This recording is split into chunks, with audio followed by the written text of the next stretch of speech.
If I can, if there's a flash, I think, oh there, well, I think that helps a little bit. You have a flashlight. Hey guys, so we are in La Joya. I can hold that, Sarge, if you want me to do that. Oh wow, we're getting a mess already. Okay, so I'm with a sergeant from La Joya Police Department right now, and we are, we literally just drove up here and encountered a pretty sizable group here coming out of, what is this, Sarge? This is South Leo and Military. It's the center, most south center part of our city. Okay. Sorry, it's because I'm paying attention to that drill here. Okay. And so down the street there where they're walking is the... Continúen hacia los focos aquellos. Go down there. Will they typically go all the way down? Yeah. Will they follow? Do you want me to hold that while you drive? Here. Sure. I got you. Yeah. Okay. So we are heading into the Rio Grande is straight ahead, right? Straight ahead. Okay, so basically what's happening is people end up crossing the Rio Grande into La Joya. From where are they coming from? Reynosa, generally, or where? They're about 30 minutes away from Reynosa right now. Okay. Just 30 minutes west from Reynosa. Okay, and how do they get across? Right now, there's a road, an interstate that's right off of the river on the south side, so they drop them off there. Who's they? The Mexican cartel. Cartel? And now, from what we've learned too, is the cartel they have to pay to get across, right? Like the migrants have to pay the cartel to get across, like per head, and that's why it's lucrative. So I know we talked about this, so I've been with Joel here, but once before, if you guys have been following, well, I guess twice before. This is our third ride along now. How do you pronounce your last name? Villarreal. I can't roll my R's. Villarreal. There you go. Yeah, so Sergeant Villarreal with the Joya PD. I've been working with him for quite a while and keeping in contact with him. And this has been an ongoing thing for them. And they used to, you guys had some National Guard helping for a little bit, right? But they were all deployed up to Del Rio. That's correct. So now a lot of this responsibility for being able to go out here and they're not just going out here to see who's crossing, but a lot of times people will get out here and get lost because there are so many trails in different areas. And so a lot of times they have to escort them or help them get back. So right now we are traveling along, heading towards the Rio Grande area where they will be crossing over. So we're just going to keep the live stream going so you guys can see what we're seeing and what they're experiencing. A big thing that Joel and I have been talking about is that's a pretty small police department. La Joya Police is how many people? We are 15 in total. 15. 1-5. 1-5? Yes. 1-5, y'all. So a lot of this responsibility to not only kind of track these people that are coming across, but also get them to safety and get them to Customs and Border Protection, which we'll show you where that is in a little bit. That's where we were, where Sergeant was telling them where to go, was down at one of the parks, Garza Park.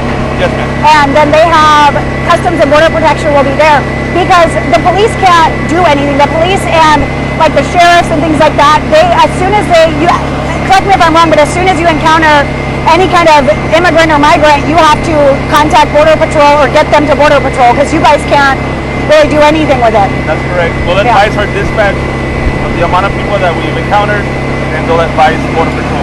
Okay. So do you know, like, since last time I saw you, has your numbers increased, decreased? What have we seen? At the beginning when you came, the numbers were really high. Mm-hmm. Right now they changed slightly. They've gone down a little bit? Yes. Okay. And now, do you think that's because of Title 42? Do you think that's because of, like, what would you attribute that to if you could? I really wouldn't have an answer. Yeah. Okay. Now, when we did talk this last week, you were telling me, so last time we were here, it was very clear that people coming across were kind of expecting to be helped or apprehended by you guys. Like they were literally self-surrendering. When we would see them, they would stand there and like, I posted a video where they were happy to see the police because they were going to be helped and escorted out. So now, Joel, you tell me that they're not as happy to see you guys. That's correct. Why do you think that is? Because now they know that they're going to get deported. So what we're encountering now is that the groups are actually asking us or we're gonna get deported, or we're gonna stay. Oh, really? Yeah. And now what do you tell them? We have to be honest with them. We'll tell them that they are most likely, once they encounter border patrol, they might be running a high risk of getting sent back. Yeah. And now also something to keep in mind too, up here, or I guess over here in La Jolla, it's a little bit different than what we were seeing in Del Rio. Now, what we're seeing here was what we were seeing in Del Rio before we saw that huge surge of Haitian migrants in the last week. What you guys get typically here is Guatemala, Honduras, El Salvador, Venezuela, right? Isn't that mostly what comes across in this area right now? That's correct. Okay, so those are the general kind of population that come over the Rio in this area. But we do know, and the Department of Homeland Security has been tracking it too. We know that there are thousands more en route to Texas. We know that there are some down in the Reynosa area, which would potentially impact the sergeant and his crew. So we're keeping an eye on that for sure. But I wanted to check in with Joel and see what they were dealing with. And it is nice to hear that their numbers have gone down a little bit, but the fear is that they're going to skyrocket again with this surge of migrants that are coming across. And again, they only have 15 people on their department. So they're hoping that that's not the case for them. But you never know. And we don't want to speculate. We'll just hope for the best. Hope for the best. But you know, out here, do you guys get combative? Do you get people that are trying to come at you? Like, what's your situation out here? What's your safety like when you're out here patrolling? At this moment right now, the group of younger men are the ones that are running from us. Okay. Which makes it dangerous for our men. Since they run into these woods, it's very, very swampy. There's a lot of snakes, there's a lot of wild boars. So if they don't run into the field, they'll run into the expressway. So it makes it a very dangerous situation both ways, either into the field or into the road. So. Okay, that makes sense. Yeah.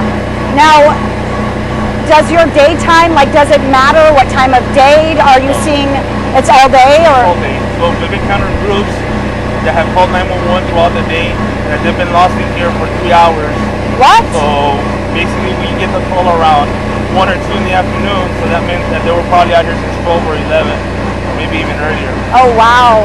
And these are groups of big, large family groups that are... Yeah, and we just saw that. There were 2 littles there with that family, 2 little kids. This is not the trail we took last time. This is not the trail we took last time.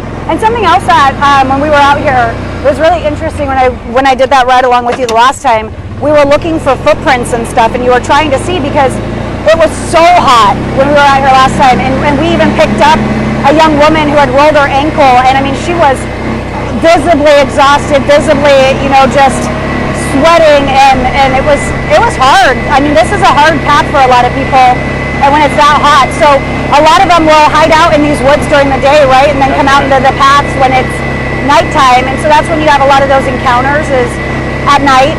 And then you said a lot of times it even gets worse when it's raining or bad weather because they know that there won't be as much manpower out here, or what? That's correct. So right now with the thunderstorm that's probably going to roll in, they'll push as many as they can because they know that we'll pull out, and so will CBP because of the roads that we have south here.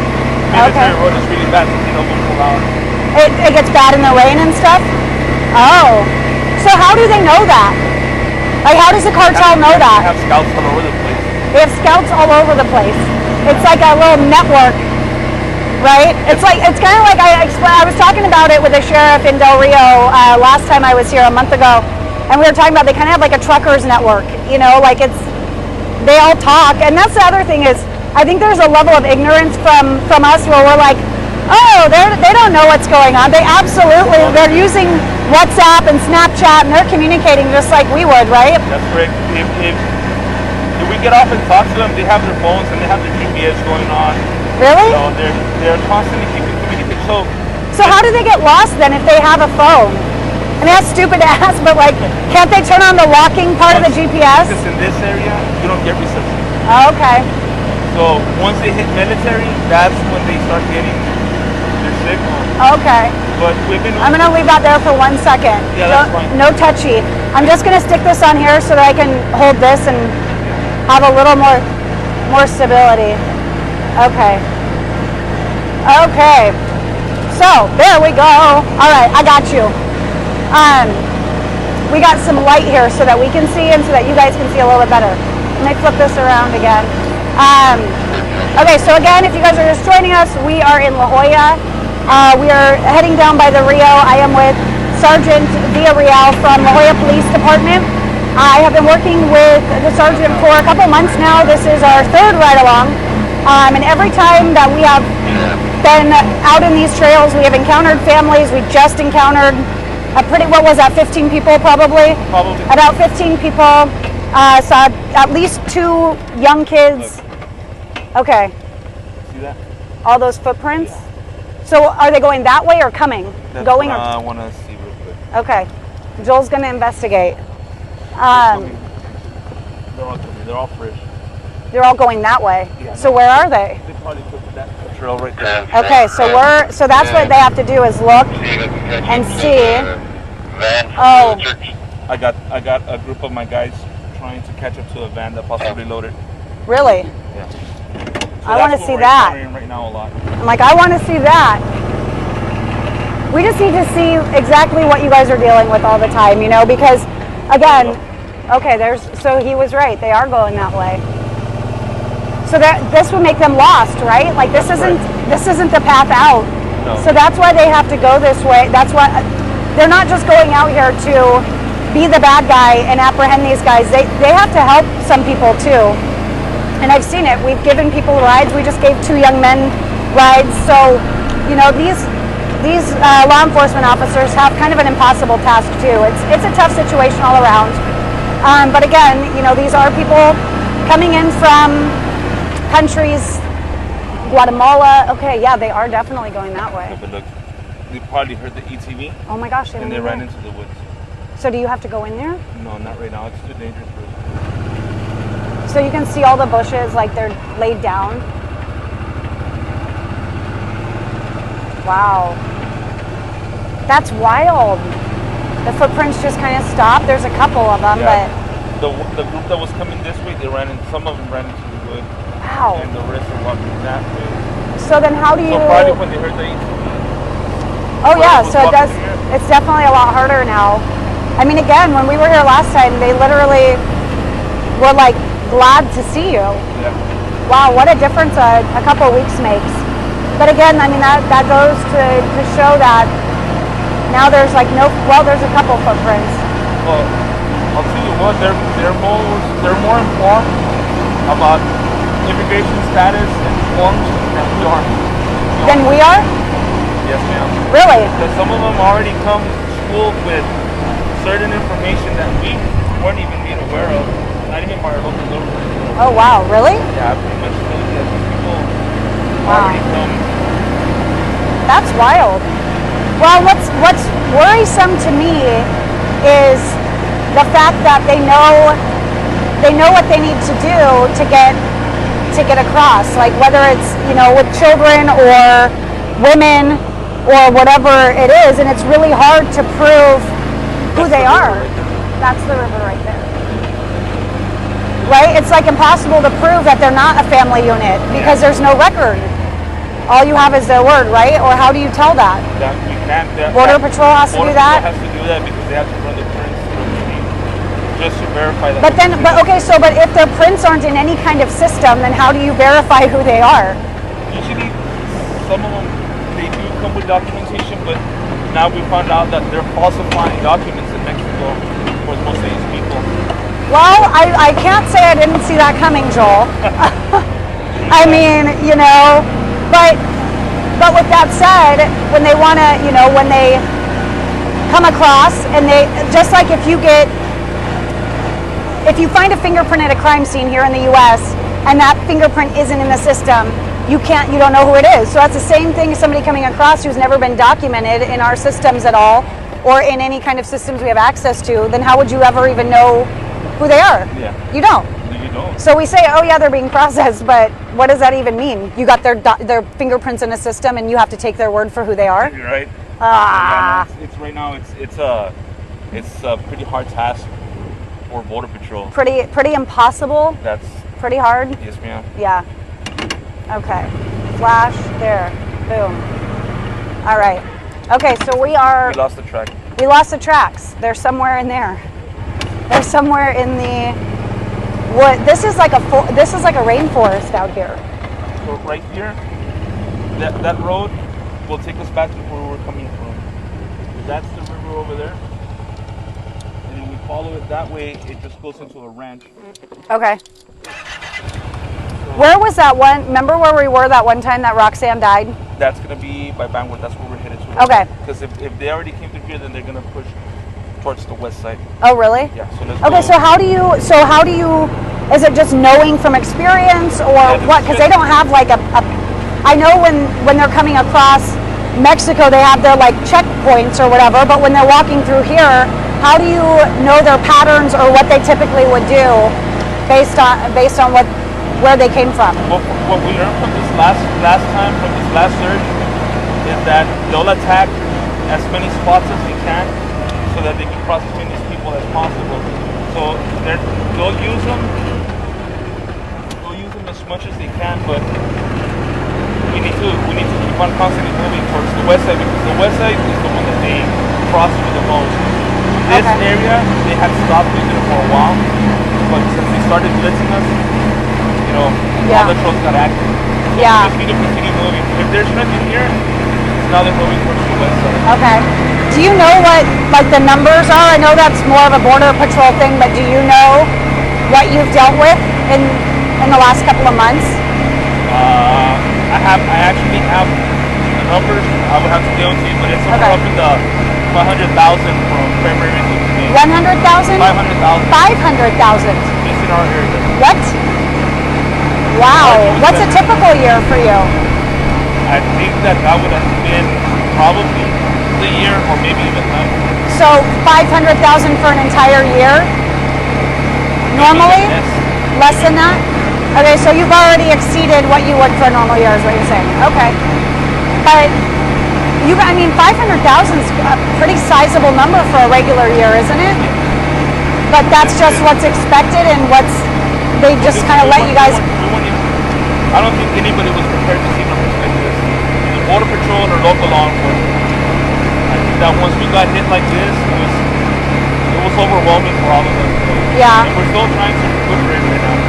What was it like 3 years ago? It was... The group that we've encountered right now would have probably been what would have encountered in a day? In a week or so. What? So like it wasn't that bad because they would transport them from a different area. Okay. So it wasn't this bad. But we've always had people crossing, but it wasn't like this. Okay. Gotcha.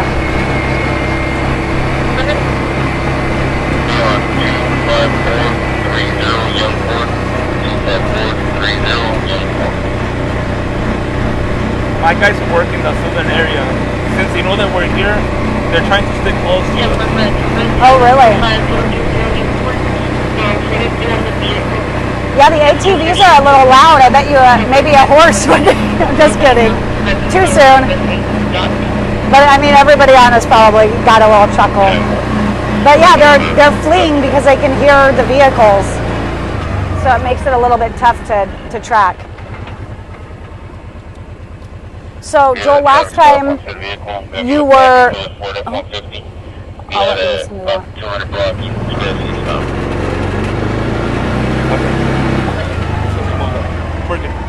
Okay.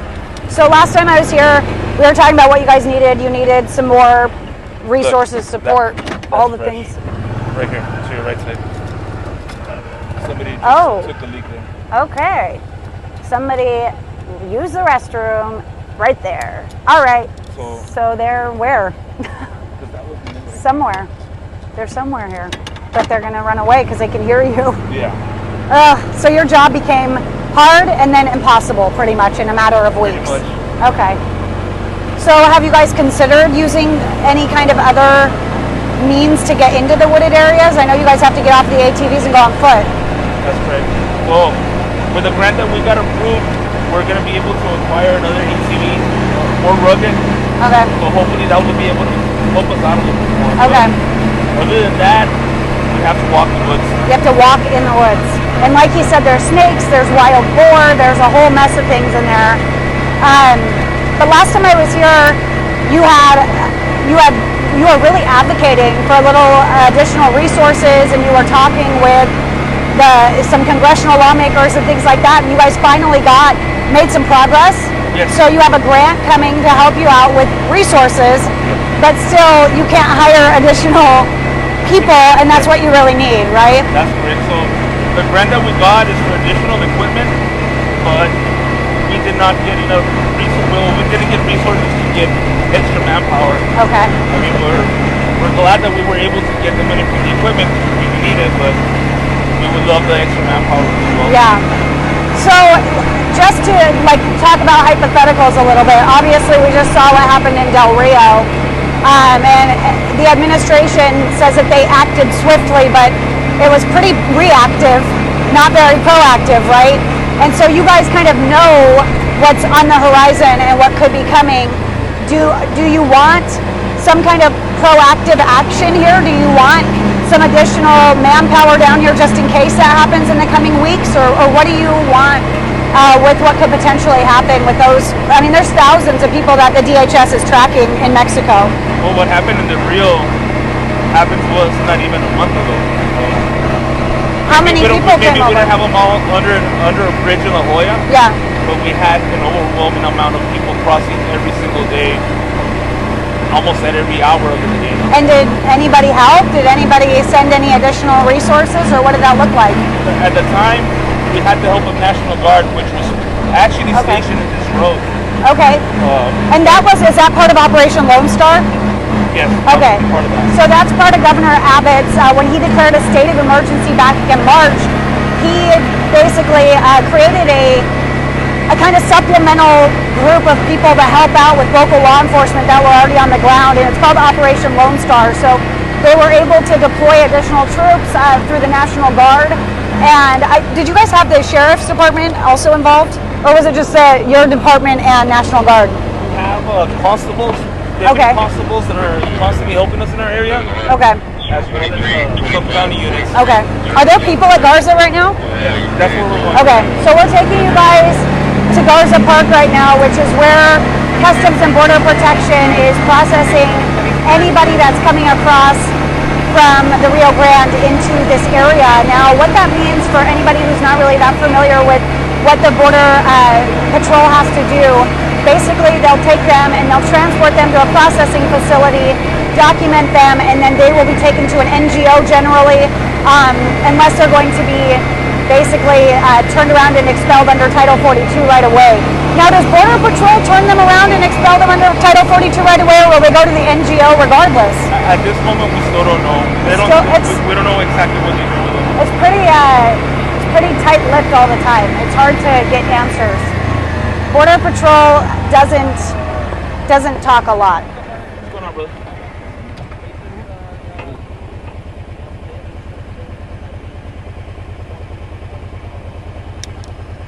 That's what I'm going right now. So, you guys need to just let me know. I'm going to be over there in the south area. How big was this group though? Date of birth is 10/28/61. 10/28/61. The weather. Name going to be Armando Everybody Alanis. Armando Really? Everybody But thanks for the info, man. Yeah, you too. So he said there's a group of 40? So they just captured a group of 12. Okay. And they just spotted several vehicles on the Mexican side. Oh no! Already. Really? They're expecting for more people to come in right now. Okay, so that's what he was talking about. I mean, we see lightning strikes and stuff. So do you think it's going to start raining? Probably the rain. I'll check my phone right now. I'll check the radar. Okay. It might start raining. I brought my rain jacket. We're good to go.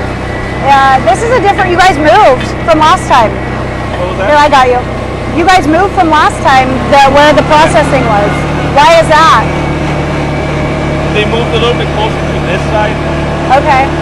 Towards the west side. It's a little bit more, it's more accessible for them. Okay. So those are some of the little kids that we saw just a little bit ago, right? Yeah. Okay. And now, so what we were talking about is we don't know exactly what Border Protection is doing through, you know, if it's a family unit, they generally have a better chance of staying. But under the Biden administration, they say that under Title 42, everybody is being expelled back to Mexico. But we definitely know that wasn't the case with the Haitian population under Del Rio International Bridge. I think we're good for. Okay. Yeah, the storms are north of us. So Okay. we should be good. All right, so we probably won't get rained on, which is good, but that doesn't mean that they don't.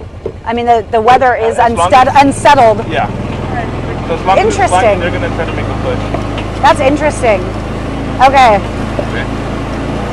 But so, like, Once I'll take it down. okay, so if the ATVs deter people, where will they come out? Like, where will they be, or will they hide until you're not out anymore? What does that situation look like? Well, at the beginning, they would come out when they were here at the ATV. Sorry about that. No, you're good. We're braffing. Do I need my seatbelt, Sarge? Yeah, I'm just kidding. No, I'm good. I got my handle here. I'm At the good. beginning, they were coming for us because they wanted to get out, but most of the younger groups, they're going to run. So if it's Okay. a family group, the chances of them running are very slim. Okay. But younger individuals, they'll bolt on us. Okay. Now, last time we talked, obviously, when we picked up that woman, she was from Honduras, and she was going to meet up with her mom in Virginia, I believe it was, and she was fleeing. Oh, there's the border wall, and the big hole we're just going to go right through. The wall's not done, guys. There we go, right through it. So she was leaving Honduras because the dad of her child, her husband, they got divorced, and he wanted to kill her. So have you talked to any other groups and individuals and found out why they're coming over, or where they've come from? No. The only thing that they always tell us is that they're just looking for asylum. Looking for asylum? Now, do people qualify for asylum if they're coming from like Guatemala and Honduras? That I wouldn't be able to answer. Interesting. I mean, there's so many nuances, I think, with asylum, and it's such a gray area because you just kind of have to feel threatened. Like, it's almost like the Florida gun laws, Yeah. right? Like, you just have to feel like your life's in danger. Yeah. And if you say that, then you basically get an NTR or an NTA. An NTR will be a notice to return, and that's something that they've been doing a little bit more of, but that is through the immigration offices, and that's through ICE. And I think that ICE still has a negative connotation for a lot of people, right? So they kind of don't use that as often. NTA is a notice to appear, and that will be at an immigration hearing. And so that's a little bit different than an NTR. And anybody watching, if you guys know more than I do, please share. Ask your questions. Joel might be able to answer some. I might be able to answer some. I've been doing a lot of research and been entrenched in this for a couple months, but I'm learning every day. Call me on my BS. That's what this interactivity is all about, is for us to be able to have a conversation and to be fully transparent and objective. And that's what's also really helpful for our mission too, is because you guys are seeing what we're seeing and what we're not seeing, right? Like, we aren't seeing a steady flow of people right now. We might not, and we might. So we're not going to inflate anything or make any, sensationalize anything. We're going to just tell you the facts and tell you the truth, and then you get to make up your mind for yourself. But like Joel said, the numbers have gone down a little bit. They were definitely, you guys, I mean, you were inundated, and you were even saying you were being blitzed from all areas last time I was here. So I am glad that I got to come down and follow up and see that you got a grant, so that is good. We've seen numbers go down a little bit. But I don't want to minimize the situation either, because comparatively from last year, the numbers are still extremely high. Yes. And you guys are watching a group of people that could potentially really have an impact on your city. And now, Joel, when we go through that border wall, what is your opinion on the wall? Is it something that would be a tool? Is it something that is needed, or no? Is it something that would be helpful at all? See, the misconception of the wall is that they believe that we're going to cover a whole border with it, and it's not like that. The wall would have been effective because it makes these groups funnel into certain areas. Okay. It would have been a very effective tool for Border Patrol. Okay. And for us as well. Because right now they're just coming in through every side. it's all open pretty much. But now a lot of people say, well, what about digging tunnels? What about you know, those kinds of things. Wouldn't that be something that they would end up doing instead? Like what? Yeah. They've been doing it for years and years. So the tunnels have been here, they will be here, they'll continue to be here, but the wall would just help bring everybody into one place, a port of entry, if you will. If you will, yes, what exactly. a concept. Exactly. We already have a port of entry, but it's not really being utilized. So, Do you guys have a port of entry down here? I know up in Del Rio, obviously they do, but where's yours? the closest one would be in Sullivan City, or actually in Los Alamos. Okay. And it's a ferry. It's not actually a port of entry. It's just a little ferry that crosses you from the Mexican side to this side. So, I mean, isn't that kind of a flaw in the system then? Because if you want people to do this legally, shouldn't there be more access points for them to do so? Especially if they're on foot? I mean, that might be an idea. Yeah. But, I mean, because again, you know, if these people are coming over here for asylum, I am not one to judge. That's not my job. You guys get to do that on your own. But if they are coming over here for asylum, and their closest access point to a port of entry is, how many miles away is that? From here to McAllen, it's probably about 20 miles. About 20 miles. And so that was my drive here. Yeah. That's a good drive. That's a hard one on foot. Yeah, that actually is not in McAllen. That's in Mission. Oh, okay. And then the one in McAllen is a little bit further because that's in Hidalgo actually. Oh, wow. Okay. That one's a little bit further. So, I mean, for them to go through a port of entry and do this legally, because that's what we all say, right? They should go in legally. There is a way to do that. That's what a lot of people say is, I mean, even Secretary Mayorkas said the immigration system's broken. So if there's no port of entry for these people to go through within 20 miles and they're on foot, that seems like it might be another issue that they probably need to work out a little bit. Okay, so I'm reading some comments here.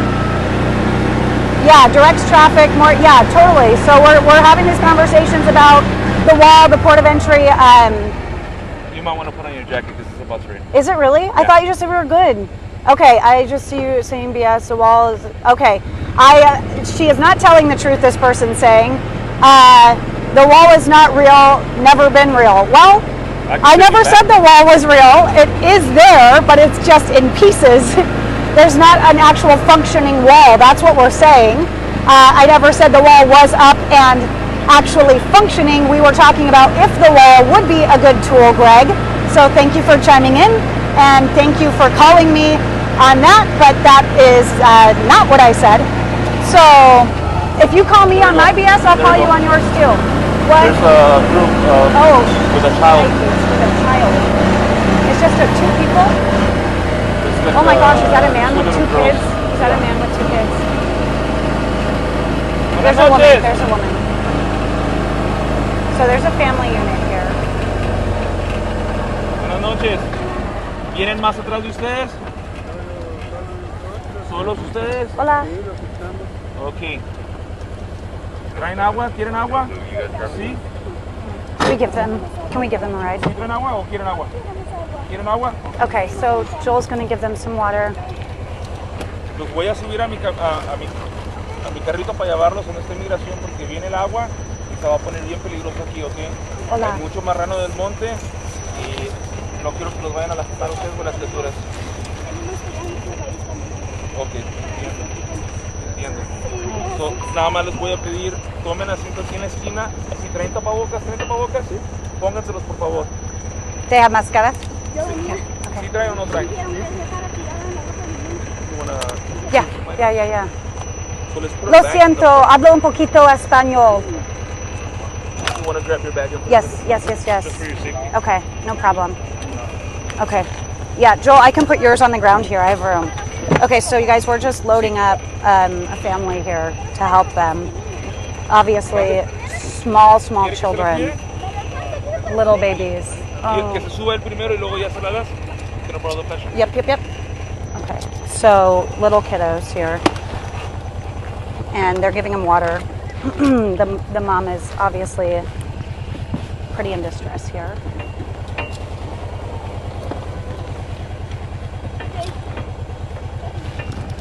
¿Ustedes son familia o son separados? Somos separados.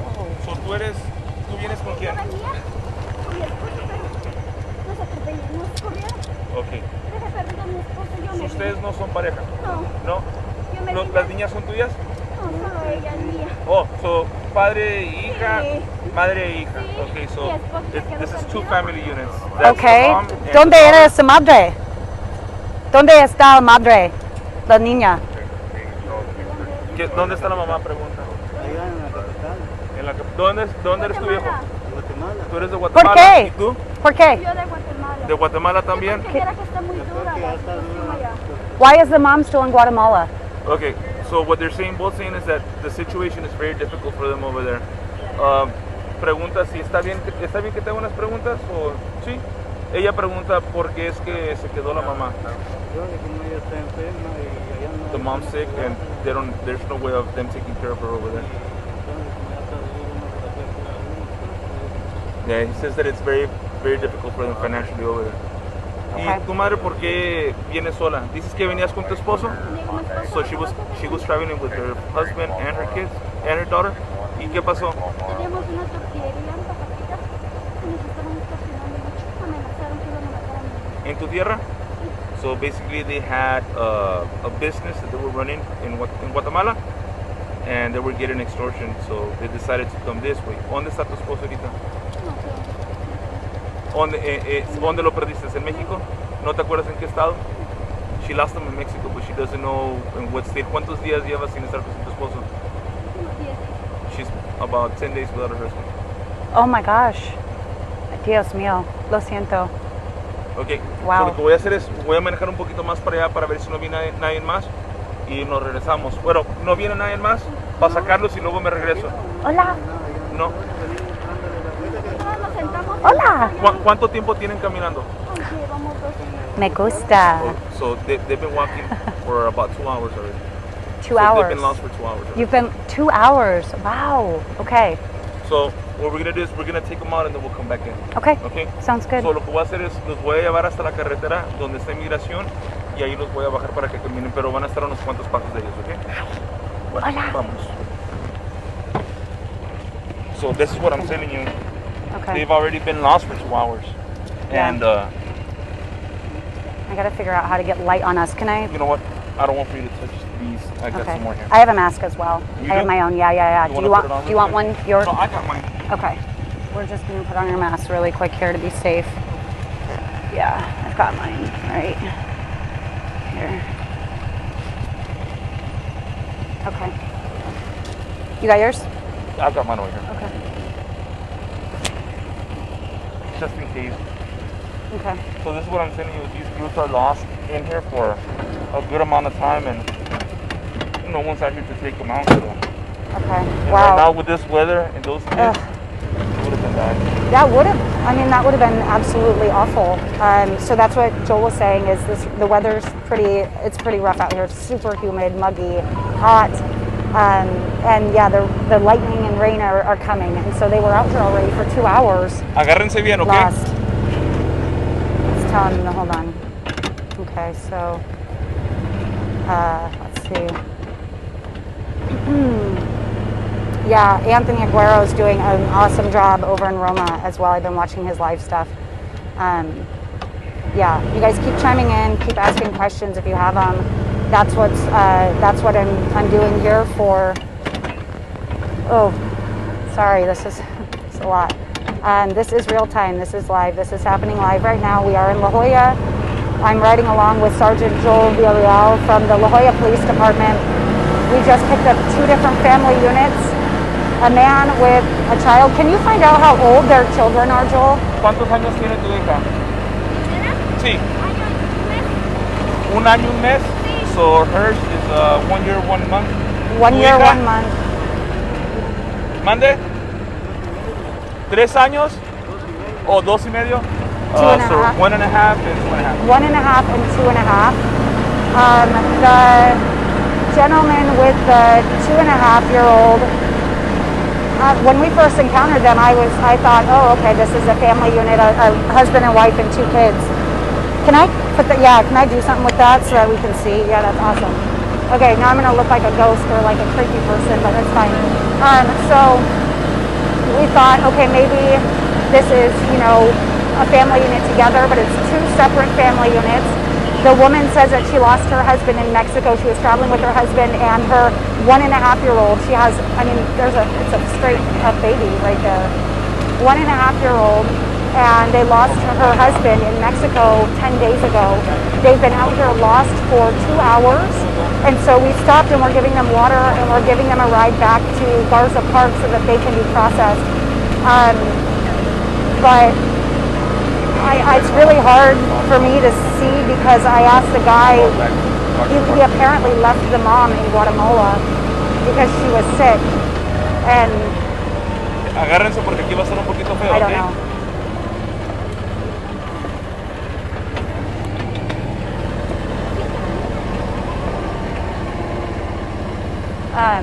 And I mean, there's not really a way to prove that they're their kids.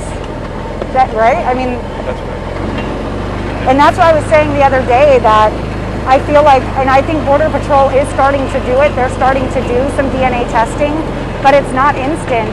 They have to send out for it.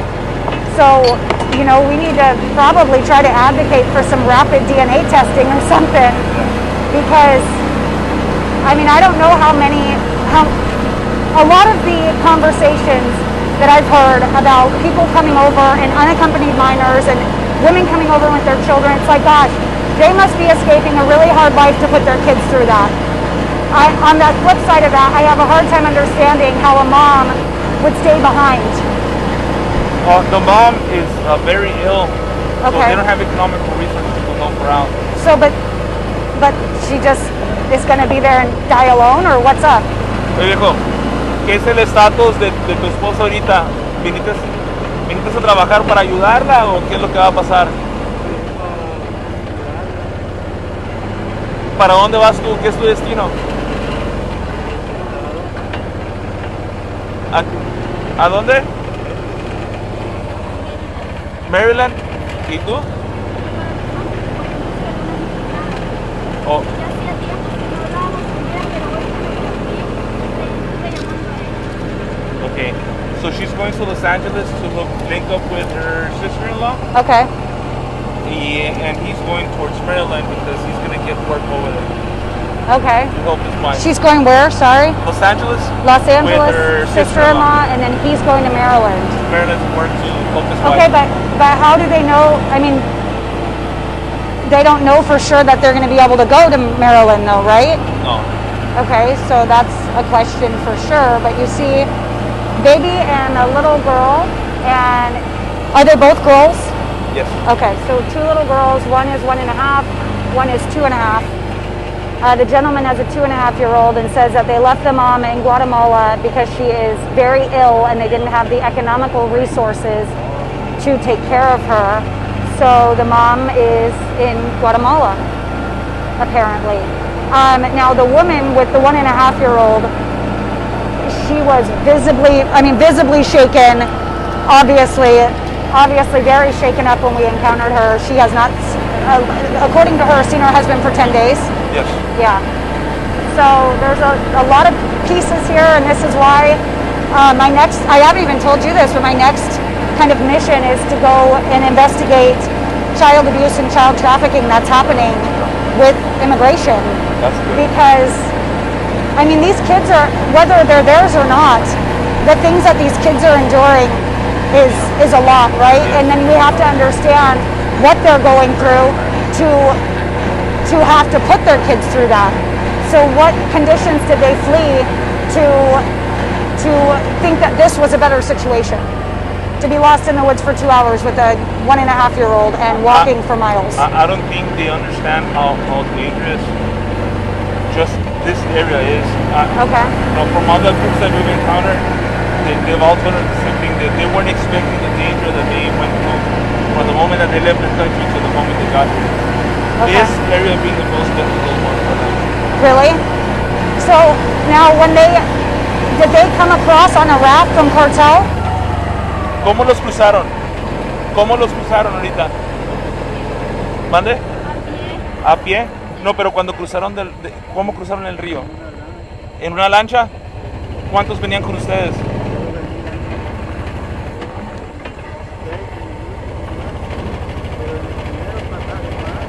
¿Como cuántos más? So on the first raft, there was about 20 of people, and on the last raft, there was about 6 with them. Wow. Can they tell me how much they had to pay? ¿Corrieron para el monte? Okay, so basically, I'll ask you right now. Okay. Basically, what she said is, as soon as they hit land here, everybody ran into the brush and they left them alone. So that pretty much tells me that that group was a specific group that they were already waiting for victims. Oh, okay. ¿Cuánto les cobraron para cruzar? ¿Cuánto te cobraron a ti? ¿No pagaste? ¿Y eso? Okay. So she got free ride? ¿Cómo te cruzaron gratis? No pregunto por... Ajá.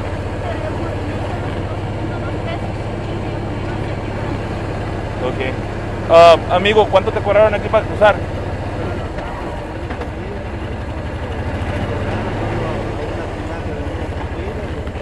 Okay.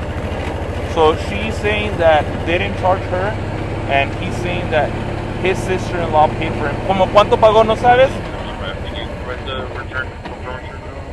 No.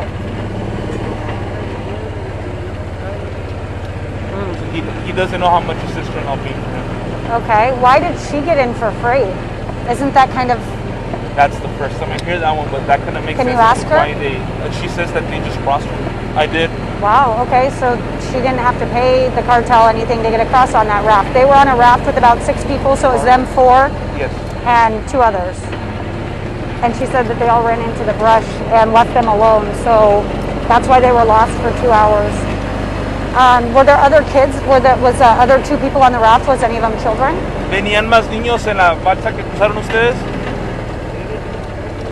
¿Como cuántos más o menos? There was about a total of 4. ¿Y en la otra donde venían los 20?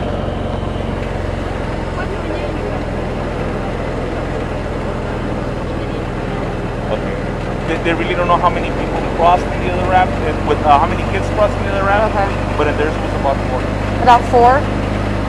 Including plus theirs. Okay. So there were several kids. I wonder if that group that we encountered with those other kids were from... I mean, that's obviously just assuming, but... Okay, so we're coming back out towards the wall that is partially built. It's very porous. Okay, so is this another ATV? Here, I'll cover that for you so you can see. That's a photo. Okay.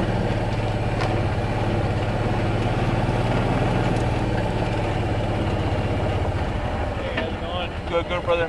You got a family group? Yeah, they're two separate groups, father and child and mother and child. Okay. They didn't call 911 by chance, did they? I have no idea. ¿Ustedes hablaron al 911 ahorita que cruzaron? No? Then I'll go back and look for them. Okay, so here's the thing, that we got a call for 911. Okay. But it's actually north of here, so it could be off. It could be pinging differently. Right, exactly. So. Okay, so I was just gonna drop them out right here at the railroad, and I was gonna go book it back. All right. I'll go book it back right now. Yes, sir. All right, thank you guys. Okay, so what was he saying, Joel? Or can you say? Yeah. There's a family who's lost right now. So when they call 911, it pings up different towers that we have. So you can see across that border wall that's apparently not there. The border wall that's not there. Yeah. Right. You'll see that those towers are the salt towers. Okay. When, those little red. Yeah. Okay. So when people call, these calls ping everywhere. So Border Patrol's gonna go hit that side. So we're gonna go drop off this group. We're gonna go back the same route to see if we can find that family. Okay. So Greg, if you're still watching, here is the border wall that's not finished. We did not say the border wall is finished, but there is part of a wall there. And this is an easy way to get out. They're saying the wall would have been a tool. There you go. And it's not finished, it's just held up by steel beams. It's very, very unstable. We know that the construction of the wall was halted with the new administration. Have they done any work on it at all? I saw them like erecting little huts, like little shed things instead. Yeah, no. They actually took all the heavy equipment that they had here to build it. a couple of months ago. Oh, wow. Yeah, so. Yeah, they're not doing they're anything here. No, they just have a security guard to watch the equipment. That's it. Okay. And obviously nothing now, right now at this hour. No. There's nobody here. So, okay. So again, if you guys are just joining us, we are helping 2 family units out of the woods in La Jolla. Agárrense bien, okay? And they are, one is a gentleman with a 2.5-year-old little girl. One is a woman with a 1.5 little girl, and the woman says that she was traveling with her husband and they got separated from him in Mexico 10 days ago.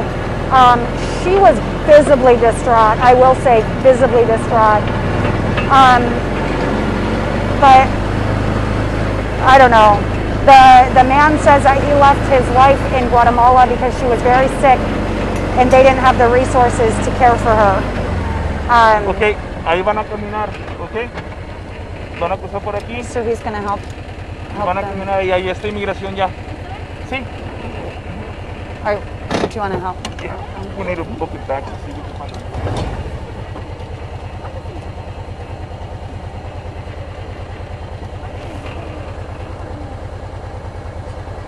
Adios, niña.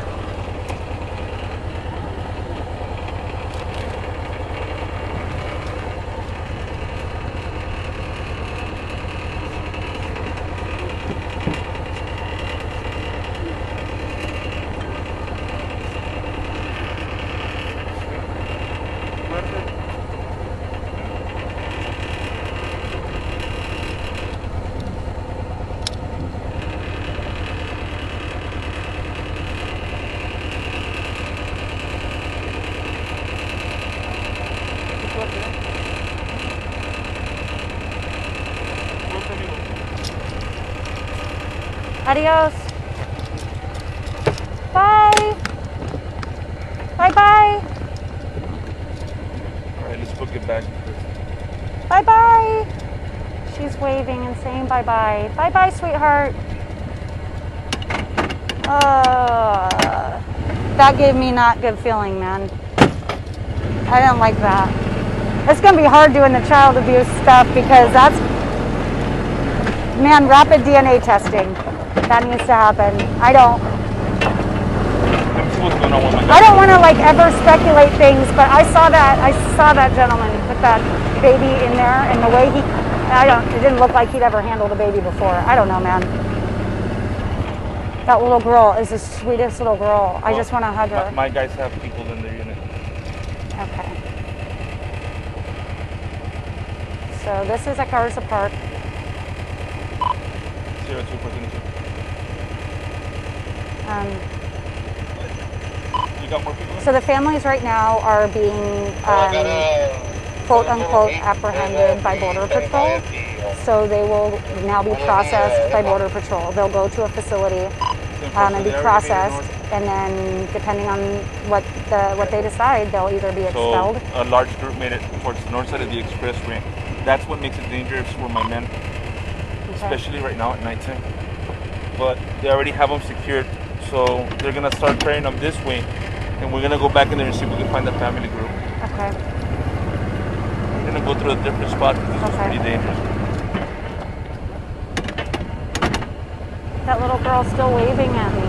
Oh, she's so cute. Bye-bye. Bye-bye, Nina. Gets you right in the heart. Just like, good. Okay, so we took them to Border Patrol. So local police, local law enforcement have no jurisdiction on migrants. They basically have to escort them to border protection, and then they are in the hands of the federal government, basically, right? They can't even, all they can do is ask them some questions, and so Joel did that for me, and asked them some questions. So if you guys are just joining us again, we are riding along. This is my third ride along in the last 2 months with Sergeant Joel Villarreal. We've been in close contact for months now, working on, I guess I can take my mask off now. Yeah. working on, okay, wait, we gotta put it back on just because I need a moment of lightheartedness because that annihilated me.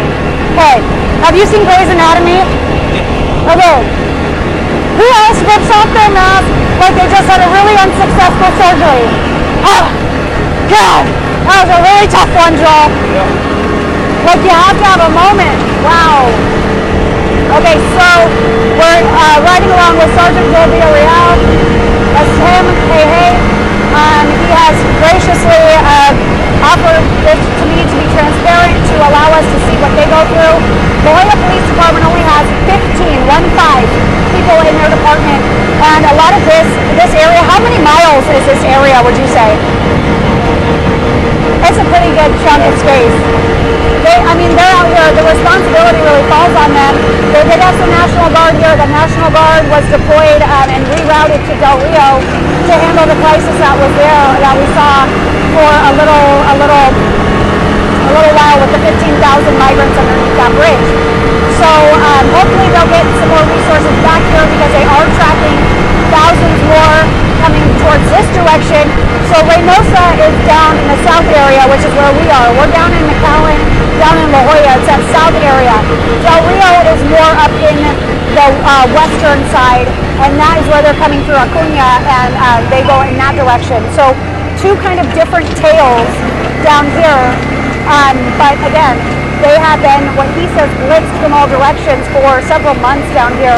They finally got a grant for some additional resources, which is good news. But if you're just joining along, the people that we just transported, we came along. We're actually tracking another big group of people, and we're going towards that. So be ready.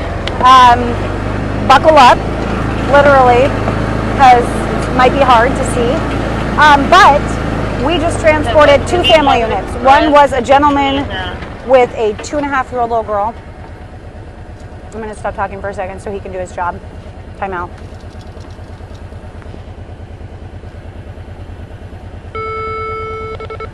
Express. Okay, can you relay that again? It's going to be 500 West Express. It's just going to be south.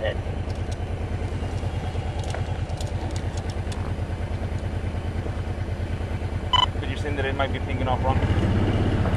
So right now, what he's talking to another person in the department about 911 calls. So when someone calls 911, it'll ping off of these different towers, and there's a couple of them in the area.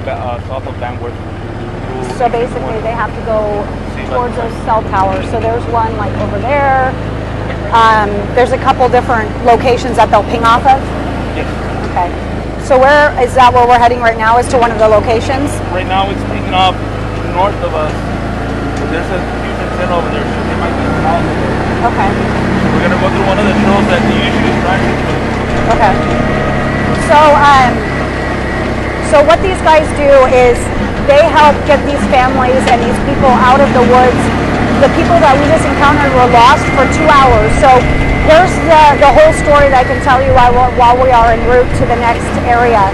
So we picked up 2 family units. A man was traveling with a 2.5-year-old little girl, said that he left the mom in Guatemala because she was too sick. They didn't have the resources economically to care for her. The woman was, physically, she was distressed, like physically anxious, and that seemed super genuine to me, just from what I could tell. But she had a 1.5-year-old little baby that was, I don't know, go back and watch the video for yourself. So she said that she was traveling with her husband in Mexico, and they got separated somewhere, and they haven't been together for 10 days.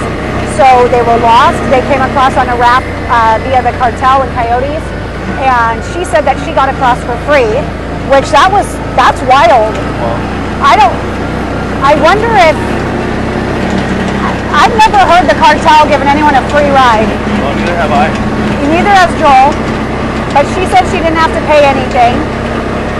And the man said that his sister-in-law paid for him, and we don't know what his fee was, what he ended up, the sister-in-law paid for him. So we just took them to border protection and dropped them off. and they'll kind of go from there. But just sweet little kids, like it's so hard to see because, like Joel was saying, he doesn't think these families know how hard it is once they get over here. They think, oh, they're just gonna be able to walk straight in and it's gonna be all fine and dandy. But they were out here for 2 hours, no water. The mom was like, "We need water." I mean, she was distressed. That is the first time I have seen someone distressed like that. Out of all of the ride-alongs I've done, she really actually seemed out of sorts. Most people are like the man was, very kind of stoic and even keeled, but she was pretty vocal and really scared. So we're looking around wooded areas because one of those cell phones pinged with a 911 call. Are you getting out? They send me. They send me a. Yeah, Denise, I don't know what happened to her. That's a horrible thing to have to think about, but I don't know. So yeah, if you guys have. I'm gonna put this one instead of that one because there's texting me through this one. Okay, awesome. If you guys have questions for Sergeant Villarreal, or you have questions for me, where we are, what we're doing, or if we're with families and you guys have questions for them, I'm trying to ask the questions that are appropriate. What they paid to get over, where they're going, where they're coming from, if they have kids, trying to get as much information as possible about the little kids.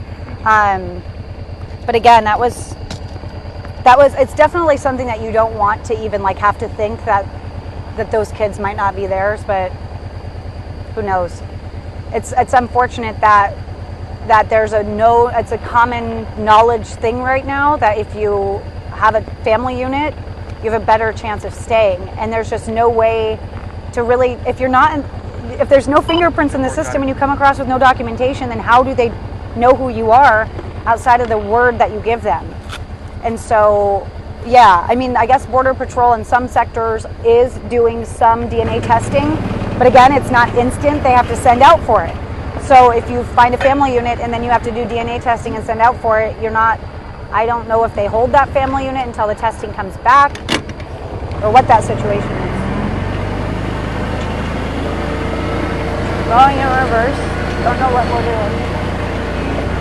Oh, is this where we died last time? Yes. Sorry guys, I said that. Our ATV died last time I was with Joel. We were out for like an hour, weren't we? Yeah. We were out here for an hour. It was actually kind of funny. We kept trying it. We were like, come on, girl, you got this. And so then I named the ATV Roxanne. And I was like, well, maybe Roxanne has a crush on Joel and just wants me to get out of the ATV. And I got out of the ATV, and what happened, Joel? Fired right up. Women. Okay, so we are back on a trail. Where are we going right now? We're gonna go south on backward, just taking off. Okay. But Border Patrol's kind of following us as well. So I'm gonna go by what the copper's doing as well. Okay. So there's a helicopter up there. What are they doing, or what are they tracking? I think we're all looking for the same group. Okay. What size is that group, do they think? It's a family unit. I don't have an exact number. Let's see if I can pick them up through. Yeah, I know. It's like somebody's saying, tell them you'll send them back if they have kids. Well, there are some actual families that are seeking asylum, though. That's the hard part, right? What's really hard. This is an impossible task because it's just like everything else. One bad apple ruins the whole batch and the whole bunch, right? There are legitimate families that need help. There are legitimate families coming over here with kids. And then there are illegitimate families coming over here. And so, I don't know. I mean, that's, again, not my place to judge. My place right now is to show you what we're seeing, to show you the experience that these police officers are having out here in La Jolla, and to show you the experience that these families are going through. When I talked with Joel, when I left last time, I said, when we go out here, I really want to understand what the families are going through and why they're making this trek and why they're putting their kids through this and things like that, because they must be going through something in their countries or wherever they're leaving. That's my my feeling, because this isn't an easy path for sure. But we also know that we have a pretty much open border, contrary to what a lot of lawmakers are saying. The border is not secure. Joel, when I say the border is secure, how does that make you feel? No, it's not. That is literally the sentiment echoed by every law enforcement officer I've encountered in Texas over the last 2 months. They've called it wide open, they've called it porous, they've called it not secure, everything. So the border's open, and our administration all but campaigned on an open border policy, right? We know that. And then we know that the vice president went to Guatemala and said, don't come, and then went to El Paso, where there wasn't really any activity. So it's been a really tough battle for these guys. Last time I was here, Joel, one of the reasons that I was even able to ride along was because they did not feel supported at all. And God bless, it was Representative Queller, right? It was Henry Joya. Yeah, so he finally kind of advocated for La Joya Police, and Joel finally is getting some grant money. There's a little shoe. Some grant money to get additional resources out here in La Joya. But again, he needs more manpower. He only has 15 guys on the department, so they need a little bit more manpower. We'll see what else we encounter out on this trek. But these guys, it's unfortunate, because every time I'm with these guys, they're helping. They are having conversations with people. They're giving them water. They are escorting them to border protection so that they can be processed and either continue on their journey or be expelled under Title 42, which is, of course, that Trump-era policy during the pandemic to expel people back to Mexico because we're in the middle of a pandemic, right? Now, what I think is really interesting about Title 42, though, is you look into it, and I didn't understand. Joel told me this last time, and I didn't understand what you were talking about when you said if they're sick with COVID, that's their ticket in. I'm like, wouldn't that be their ticket out? No, under Title 42, if you're sick, you can't be sent back to Mexico. The U.S. isn't going to send a sick person back into Mexico and say, here you go, well, this person has COVID.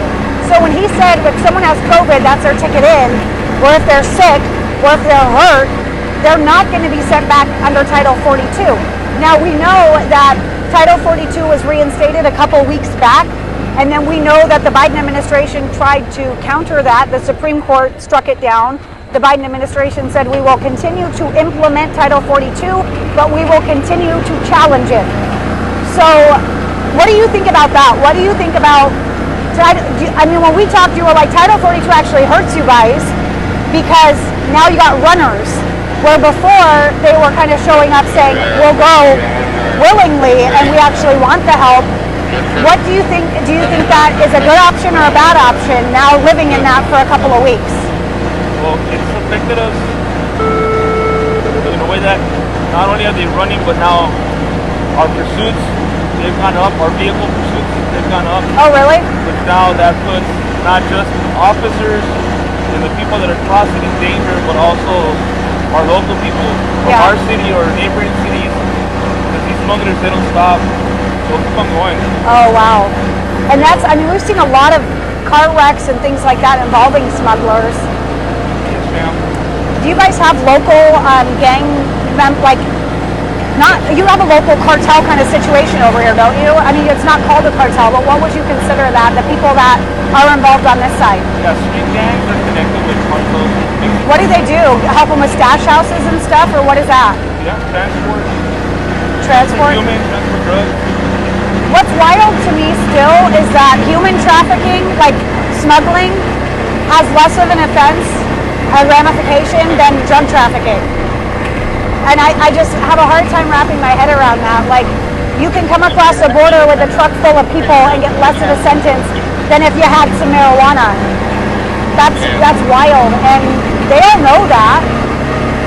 They all have the Google machine, and that's, I think, what's sad too, is we've placed a level, like, we've been ignorant, but we've also placed a level of where we haven't given them much credit as to they have phones. They're not living under a rock. You know, they know what's going on and they're communicating. Like Joel said, they have a network. So right now we're looking for a large family unit. There's a helicopter that's also up above us over there searching. So we're on the northwest side. okay. The chopper's on the northwest side. We're going through. The bugs aren't as bad. It's if we stop though, huh? Yeah. There's gnarly bugs out here. What is this? There's like these moth things dive bombing my face. Yeah, they're bad. They look like flying cockroaches. They feel like flying cockroaches. Is this? I mean, this is like jungle conditions. Where are you going? What do you see? Okay. That's a. What is that? Animal? Yeah, it's an animal. Possum. Remember we saw that possum last time? That was nasty. There was a possum out here last time, just like, you're welcome for that. Okay, like I said, you guys, we have to have little moments of relief here and there because this is an impossible task. Okay, we're kind of following the path of the chopper. So do they have infrared or what do they have up there? They have. That's what we're actually trying to acquire for us. Oh. So. Now last time you had some. My like, night vision. Yeah. My thermals. Do you not use those often? I use them, but since we've been out here in the field, they got damaged. Oh, really? Yeah. Oh, that's too bad. So one of the resources that you guys are going to buy then with that grant would be some kind of night vision infrared? So that we can help, so they can help us. And right now, they would have been super valuable. Yeah. I wish my phone, does my phone have night vision? iPhones probably do. There's an app for that probably.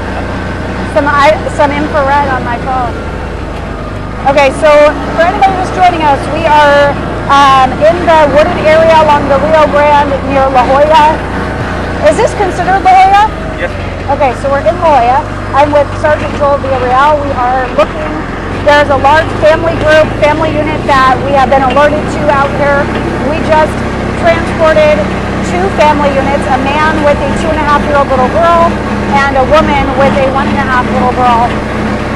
And the woman was going to California, was going to Los Angeles to be with her family, and then the man was going to Maryland. And he says that his sister-in-law is who paid the cartel to get him across. So there's Border Patrol. What do they have? What? We want to lower down so that we won't blind them. Yes. Don't blind Border Patrol. Sorry, guys. Nothing on that side, man. Yeah, the helicopter's down there. Oh, where were they at, bro? Or at the warehouse over here at Banworth. In the cold storage. Well, right in the middle of the field. Well, Okay. So, but yeah, it was mother and the little. Awesome, man. Thank you. You bet. Thank you. Take care, guys. You too. thank you. Had they been taken to safety then? Yes. Okay. So they found a mother and an infant in the middle of the field. That big field out by the wall? North of where we entered, that's where they were. Okay. So they picked up a mom and a baby. Yikes. Well, that's good. At least the chopper was able to pick them up with the infrared. Good. If they were, so obviously they were more of in an open space, which is helpful. If they were in this wooded area, would they have been able to find them or see them? Would have been pretty difficult. Now, do they know to stay in the open areas if they need help, or what do you know? No. I'll be honest with you. They're so scared, tired. Heat exhaustion kicks in. They see this on the road. Yes. You guys, look at it. Go closer. Look at that. Yes. That's a massive tarantula. I want to touch it. Wait, I want to see closer. Hold on. You guys, those jump, man. do they jump? Yes, they do. Shut up. Like fat, like high? Yeah, You guys, they do. look at massive spider. It's all furry. I'm such a creep. Okay, sorry guys. I am easily amused. We don't have tarantulas like that. That's what that is, right? I'm not wrong. Okay. Yeah, you'll see some later right now. I just got, I think when my, like, it went in my mouth almost. I need to stop talking. I'm gonna get flying cockroach in the mouth. You got one? No, it hit me in the face though. Oh. Gosh. And it's like right after I was that close to a tarantula, bam! Those suckers did jump pretty high. I've They're never not seen a poisonous. tarantula jump. No, No. they're not poisonous. Then why'd you tell me be careful? Because they hurt like hell. Oh, they do? They do. What do they, can they make my skin fall off? It will make your skin fall off, but it'll make you feel like your arm's about to fall off. So yeah, the sting is But I have these boots. I have like real legit combat boots, y'all. So I'm protected other than my hands and my face and everything else. and everything else. Just the boots. That's crazy. I've never seen a spider. I mean, I've held a spider from the zoo, the nice ones Yeah. that they bring for show and tell. So right now we're gonna take the trail. This is gonna take us to the same show where we started off. Okay. We'll take it back to the river. Okay. See if we find anything else. Okay. So how do you guys track? Do you track based on the 911 calls, or how do you know when is that what you're looking for, and when you're out searching directly for them, or how do you track them? Well, it all depends. Usually we started off just cold. We'll come into the field and we'll start looking for foot tracks. Uh-huh. Go from there. Okay. The rest of the time it will be because we did get a 911 call and we're out here actively looking for family. Would you consider that to be like a better situation when they have a 911 call, or is it easier to just kind of? Sometimes it is because we'll get a 50-50 shot of a GPS put in it. So it'll help us a little bit. At least we have a general area of where to look for. Now, do you guys tell them to stay put, or what do you? We do, but they don't listen. They continue moving. Really? Why? Well, I guess you don't know why. Yeah. Say, why is that? Why wouldn't they stay put? But I guess they just are still trying to get to where they're going. So Okay. this happens a lot. Like the group that we've encountered right now, they'll call 911 because they've already been lost for hours. So dispatch will ask them to stay put. If they have kids, they still. So is there still a group out here? No, not right now. Okay. The one that we were looking for, Border Patrol was able to find them on the north side where we were. Okay, good. Another one. Oh my gosh, you guys, another spider. It's huge. Look at. I don't know if I can zoom in. Oh yeah. Oh yeah. Everybody enjoy just a little tarantula viewing for your. What day is it? Wednesday night. Today it's Wednesday. For your Wednesday night. Goodbye, little feller. Okay. You got a good eye for the tarantulas, man. I wonder if. Okay. Onward. We might start seeing, if they're coming out, then we might start seeing rattler snakes. So just be careful because we won't see them. Those are super venomous. So last time he was saying that, like, one of them was on the side of the road and like struck at several people. We were looking for a large family group, and we were on the four-wheelers, and it tried to snap on my Jeep and myself as well. Oh. So those I won't be able to take you out in time. Ugh. If it strikes you, I won't be able to take you out in time. I'll die? They're very dangerous. Shut up. Yeah, they're very dangerous. Okay, well that's why I bought combat boots. Joel's like, get a water pack and combat boots. You'll be good. Right now we're gonna go towards the intersection where the river and that Mexican interstate road connect. So Okay. we might find some groups, we might not. Do you but see people coming across the water at this time of night? if we had my MVGs, we probably would have been able to. You what? If we had my night visions, we probably would have been able Oh. I've seen a lot of videos over in Roma where they're getting out of the water and different law enforcement, are there to help them out and stuff like that. Do you guys, what area do they come up from the water all over? On this one, they have several spots. It's really hard to pinpoint some. Just when we think that we found a specific spot, they switch it up on us. So there's not one set place where they drop off. It's Oh wow. a lot. Yeah. And if this was daylight, you'll be able to see that this goes to the river already. You'll be able to see the paths that they made. Yeah, because the brush lies down Yes. when they walk through it. So yeah, it's really, really hard to pinpoint. Roma is different because Roma, There's like one spot. yeah, I mean, there's not much brush. Oh really? So You guys all have such different issues. It's wild because I think everybody, if you're not from Texas or from a border county or from a border city, you don't realize that every border city or county has a completely different issue.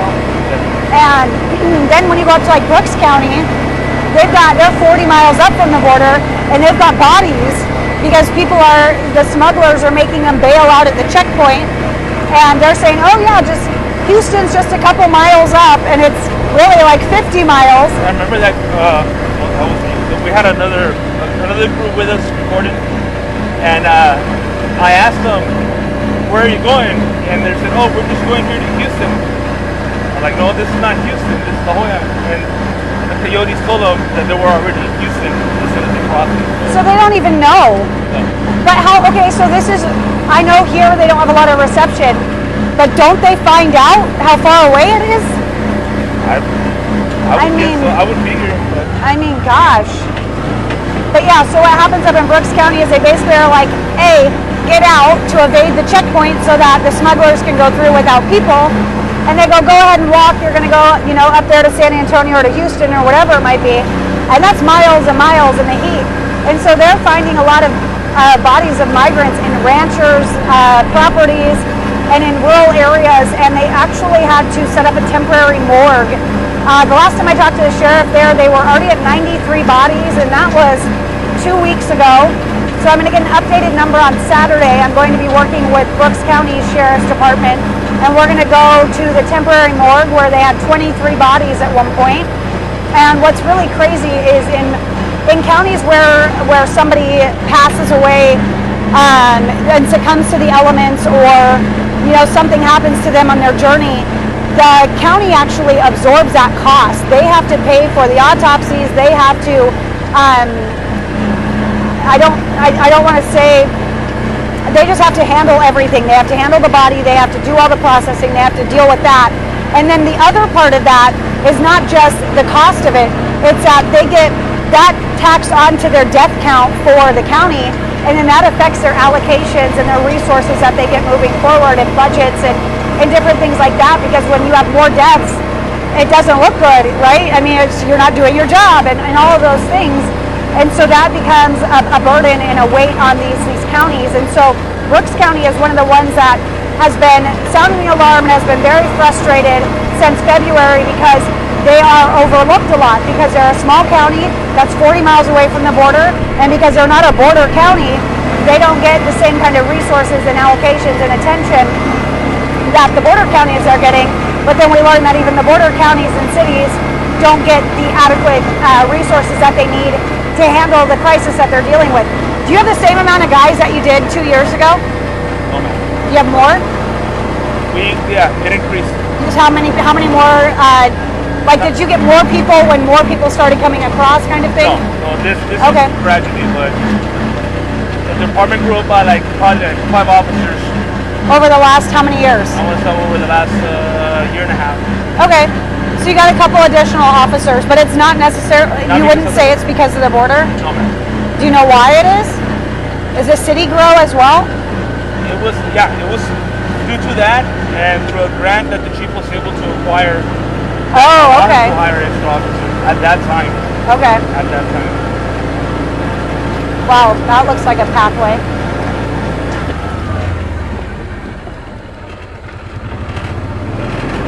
Bugs that fly. I know. Okay, so you see that light? Yeah. That's already the Mexican. Okay. So where that light is right now, that's already a Mexican interstate, and the river's right here. The river's about 100 yards from here. Okay. Football field away. Yeah. Okay. Right after that tree line. Okay. And then the interstate is right where those lights are at. Traffic highway. Yes. So then how far away from the interstate is the Mexico side of the river? It's the same thing, football field away, or what? That's already Mexico. No, I mean because there's a river in between, so there's the interstate, and then there has to be, where do they cross from that? How far away from the interstate is it crossing? Okay, about as far as this? I want to say probably it's about a quarter of a mile. Okay. Okay, so really close and easy. Yes. Okay. Now, does the Mexican side, do they stop anything on that side? Does the cartel just rule, or do they strong arm them? How does that work? We've seen Mexican military on patrols. We've seen actually a little bit more Mexican military on patrol on this side, or especially where I showed you the video of the raft crossing, where those cement pillars were at. Yeah. That's where they've been patrolling the most. And the Mexican helicopter from the Marine has been flying more. Actually, as a matter of fact, when we had the border patrol chopper flying on top of us, the Mexican military chopper was right south of us. Oh, really? So do they like mimic you to make sure? Yeah, they try to increase patrols. Okay. Already for the last month. So, I mean, from what I learned, you know, a lot of people asked why Mexico doesn't do more and do, you know, their part or close, you know, their borders or stop them. But from what I've understood is most people that are coming through Mexico aren't staying in Mexico. They want to come here. Right. So they're kind of like, whatever, they're passing through. Correct. And they kind of corral them out, up through this way. And that woman was being chased by the Mexican police, right? Yes. And When that hurt her ankle? yeah. Yes. And so they're frustrated. From what the Chamber of Commerce president down in Acuña told me is that they're frustrated because we've basically given them the green light to come in, and they don't want to stay in Mexico, but they have to go through Mexico, and it creates issues for them. And so they're just like, come on, get out of here and go up to America. Okay. You feeling a vibe with that chip bag or what? Oh no, you see those lights over there? Yeah. Oh. That's I don't know if that's a patrol unit on the Mexican side or not. Huh. Interesting. Okay, we're looking at some lights. You guys aren't going to be able to see it, so just stick around, hang out. Let me see if I could. We're being stealth right now. Joel's being stealth. Sergeant Villarreal is being stealth. Okay. Very well could possibly be Mexican military. And what would they be doing? Just patrolling the border, the riverside, or what? Well, if Border Patrol had already seen those vehicles crossing in, they probably got in contact with the Mexican military so they could push them out. What vehicles? The ones that I told you that constable told me. Oh, that okay. They had observed with people. Yeah. Oh, so those were the ones that would potentially be getting ready to come across. Yeah. Okay. So just for safety, I'm gonna turn on the lights a little bit. Okay. Now, have you guys ever been fired at? Have you ever been? I mean, there looks like there's lights down there. Yeah, like. There's lights on. Uh oh. Okay. There's a lot going on down here. Okay, I'm not gonna flip my camera around right now because I don't want my light to be on. So just stay with us, guys. He's checking some stuff out. Yeah, I saw that light too.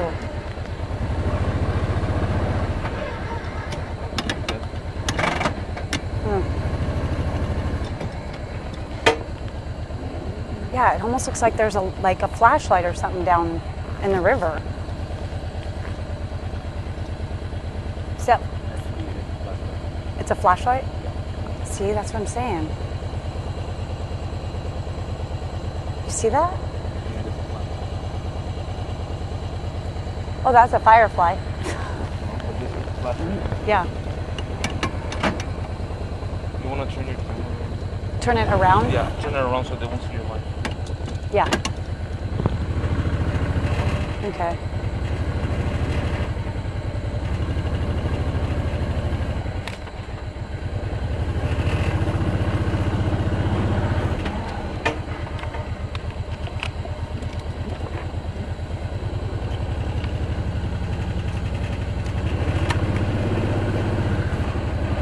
I'm gonna drive forward. Okay. I don't want to put us in a dangerous spot. Okay. So who would that be? The cartel has flashlights. Yeah. They're all over. There's lights everywhere. Car lights. I don't want to go back in a little bit. Those were car lights. Yeah. Just try to get out of here. It's dangerous. Okay, so we're continuing to move on. If you guys are watching right now, you don't have any lights right now. We had to turn our lights down because we're seeing in the wooded area, we are seeing some flashlights. We are seeing we're seeing some kind of activity out in the bushes, and it's just not safe. So we are kind of moving out of this area. Yeah, we're moving along here, and Joel is armed. He is safe. We are safe, but he doesn't want us to be in a position that isn't. So we are continuing to move along here. But again, I don't have any light on right now because if they see a light, it could put us in a really bad situation. So we're trying to be quiet and have our light down a little bit. So thank you guys for bearing with us. I appreciate it.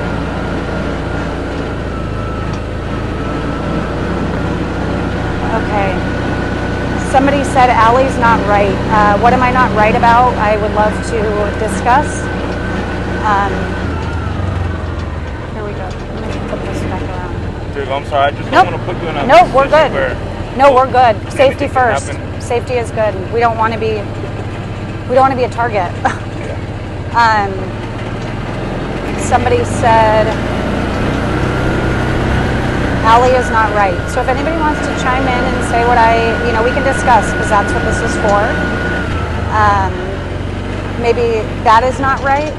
Maybe it's just what's happening isn't right. I don't know. I hope if I am saying something incorrect, I hope you guys let me know. Did you just shush me? I'm like, are we being quiet? No. Okay, My okay. phone. I got it. Okay. I got scared. We are being safe. Okay, thank you guys. Thank you guys. No, we're good already. Okay. Okay. So I am just looking through comments, making sure I'm not missing anything. Thank you guys for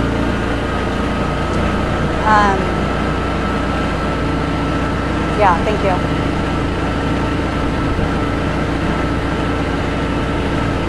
Okay. Just reading through comments. Whoa, lightning. Just reading through comments right now. See if there's anything I need to comment on or discuss with you guys. And again, I am doing a lot of digging into different topics, into what qualifies as asylum, all of these different things that we're experiencing, and if it's normal, not normal. We did a little fact checking the other day on Secretary Mayorkas's statistics that he shared with the nation about how it has been this bad before, it has been like this before. Back in, I think back in the 70s and 80s, we had pretty high numbers of immigration, but we haven't seen anything like this for a really long time. I don't think we've ever seen the numbers we're seeing, ever. I think they're record breaking. I believe we're at 1.5 million for the southern border as it is.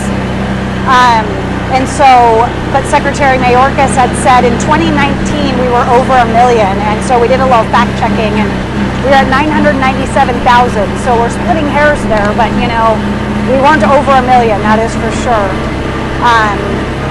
So that is something that we were looking at. So a lot of people say, Texas always has immigration, they always have problems, but again, I was alerted to this back in a long time ago, months ago, and I just figured, I kind of thought the same thing.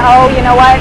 You're preaching to the choir. The people that want to know about it already know, and the other people don't. And so I just kind of didn't think it was something that I could really make a difference in. And then I came down here to see for myself, and every single border sheriff and every border city patrol officer or police department that I spoke with had really said that they needed extra help and that this just wasn't sustainable as it is. And that's the issue, right? Is, if this immigration at these levels continue, then the administration just needs to give them more manpower or something. If they're going to allow this and say this is normal, then they've got to back the guys up that are down here, because again, they're all saying it's just not sustainable the way that it is. So that is one of the biggest things. Everybody's laughing at me for asking if you shushed me. Oh no. Joel, did you just shush me? I'll tell you what happened. I thought I had dropped my phone. He thought he dropped his phone, y'all. Dropping my phone here is very dangerous. Sarge and I are good. We're good homies. Yeah. We're good friends. Yeah. So I can ask him if you just shushed me. Oh, sorry about it. It wasn't that though. No, I mean, for me, being able to be supportive to them, being able to understand the migrant stories as well. It all plays a role here. You know, this is such a human crisis in so many levels because these guys are exhausted. They're trying to do their best, and at the same time, they're being painted as the bad guys all the time, and they're coming out and doing the best job that they can, and there's no COVID testing, no other testing, no nothing. And then they go home to their families, and so they're doing the best they can. And then you see the migrants, and you see the families, and you see the littles, and the Minnie Mouse shirts. Why is it always Minnie Mouse? Right. It's just, God, a buck just went somewhere. Bugs I don't like when I don't know where they go, but I can deal with tarantulas, I guess. So it's a multi-layered, you know, thing, and it's an impossible task. But the big thing is they don't feel supported really with the manpower. You know, Joel, how many months were you working on a grant? It was like 4. It was like 4 months. This guy was regularly going to bat for La Joya police, trying to get funding to help them out because month over month we've been seeing record-breaking levels of illegal immigration. And I have looked it up. Illegal immigration is politically correct. It is not offensive. There's nobody to at me. Oh, there's little shoes. Why are there little shoes? There's definitely a bug. There's definitely a bug in my shirt. Nope. It's No, okay. if you stop, they're gonna swarm us. Don't stop. Once So we're on Banworth, where there's more air, I'll stop so you can get it out. it's like, is it a bug or is it a bird on my shirt? I'm being a very big diva right now, and I swear I'm not that much of one. But anyways, so yeah, a lot of it is that they just need a little extra manpower. If this is going to continue, the way the department stands, it's not sustainable for them. So that's what a lot of them are saying, and what the sentiment that I've heard echoed across all of the law enforcement entities that I've spoken with is it's just not sustainable with the manpower that they have. So if the administration wants to continue to do what they're doing with allowing people to cross into our country, then they just need to allow these departments to be a little more supported and not dismiss it, really, because you guys have kind of been ignored from what I can tell. So it's a tough thing for sure. Okay, I'm gonna flip it around, read some comments some more here. Yeah, the Border Network News Network is a good network. Anthony and Oscar Blue do a great job. I'm actually working with Oscar Blue when it comes to the child abuse and child trafficking that's happening. I'm going to be going along with him down to Tapachula in the coming weeks. So we'll be working together on that one. Of course, I'll be remaining as objective as possible and talking to as many families and trying to understand why they are putting themselves through what they're going to go through. I mean, it's miles and miles of walking for them in that direction. So let's see. That's through where we came from right now. Okay. So now we're gonna go towards Banworth Canal where we got stranded. Yeah. Okay. Okay, so let's see. Keep going. Okay.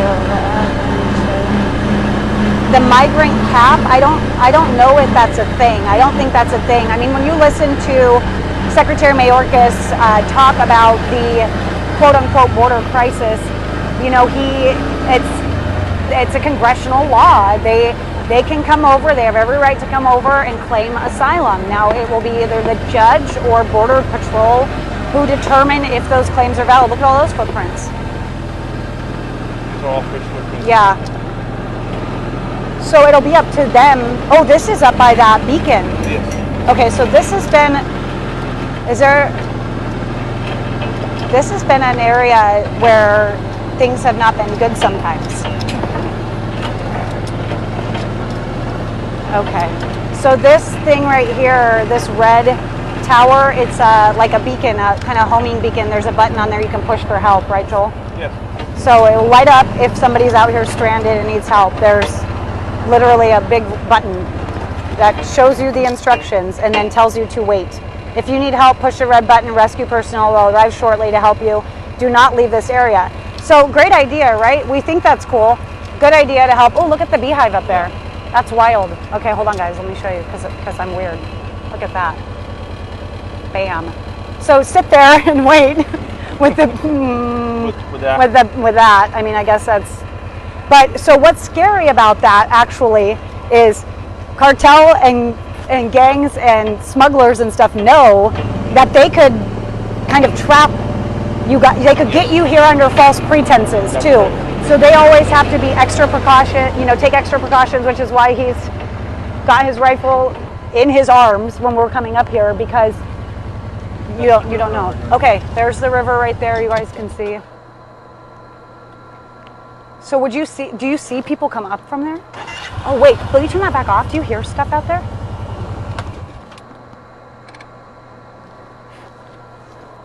Okay, I thought I heard somebody.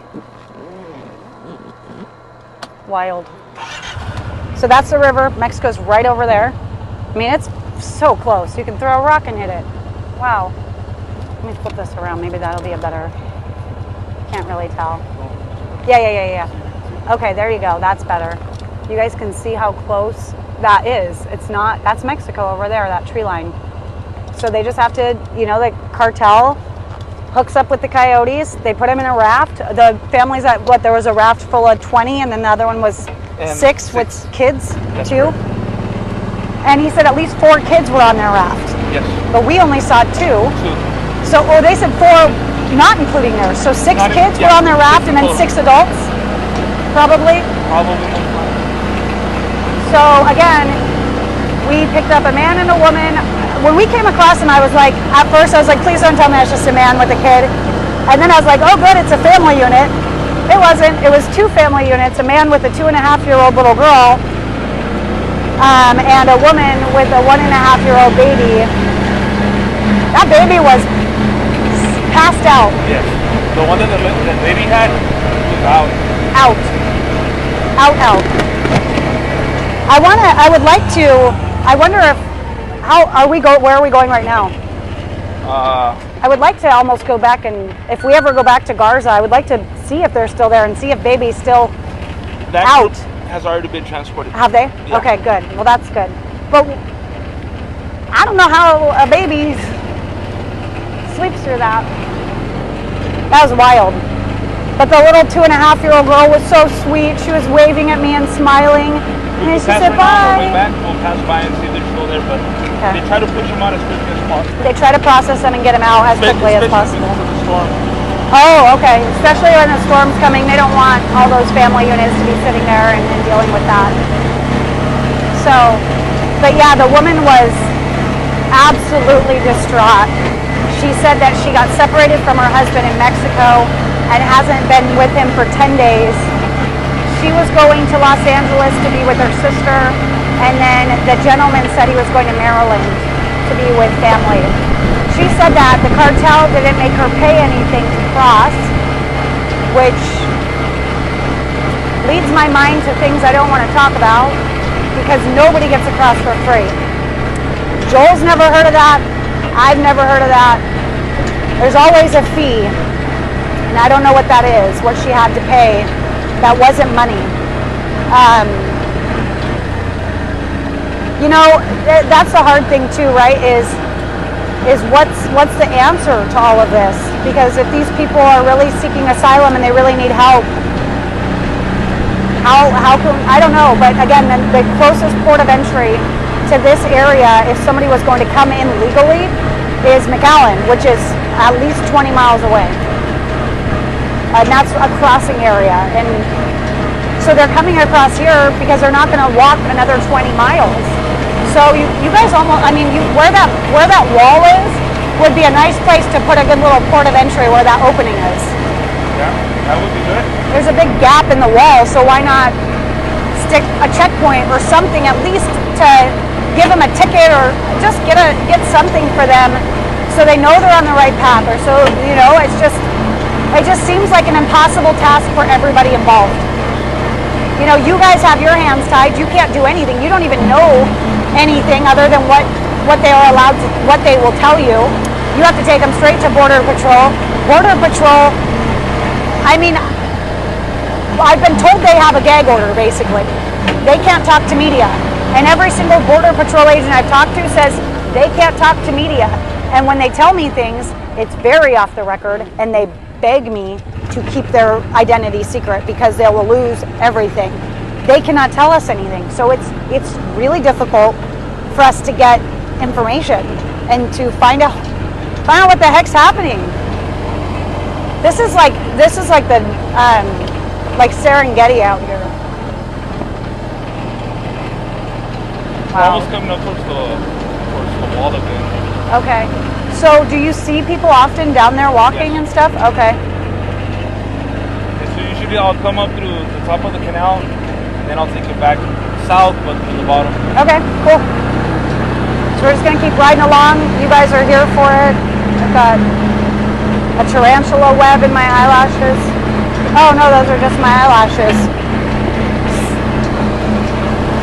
I'm a mess. So That's our city. that's the city. That's Mexico over there. Back behind us.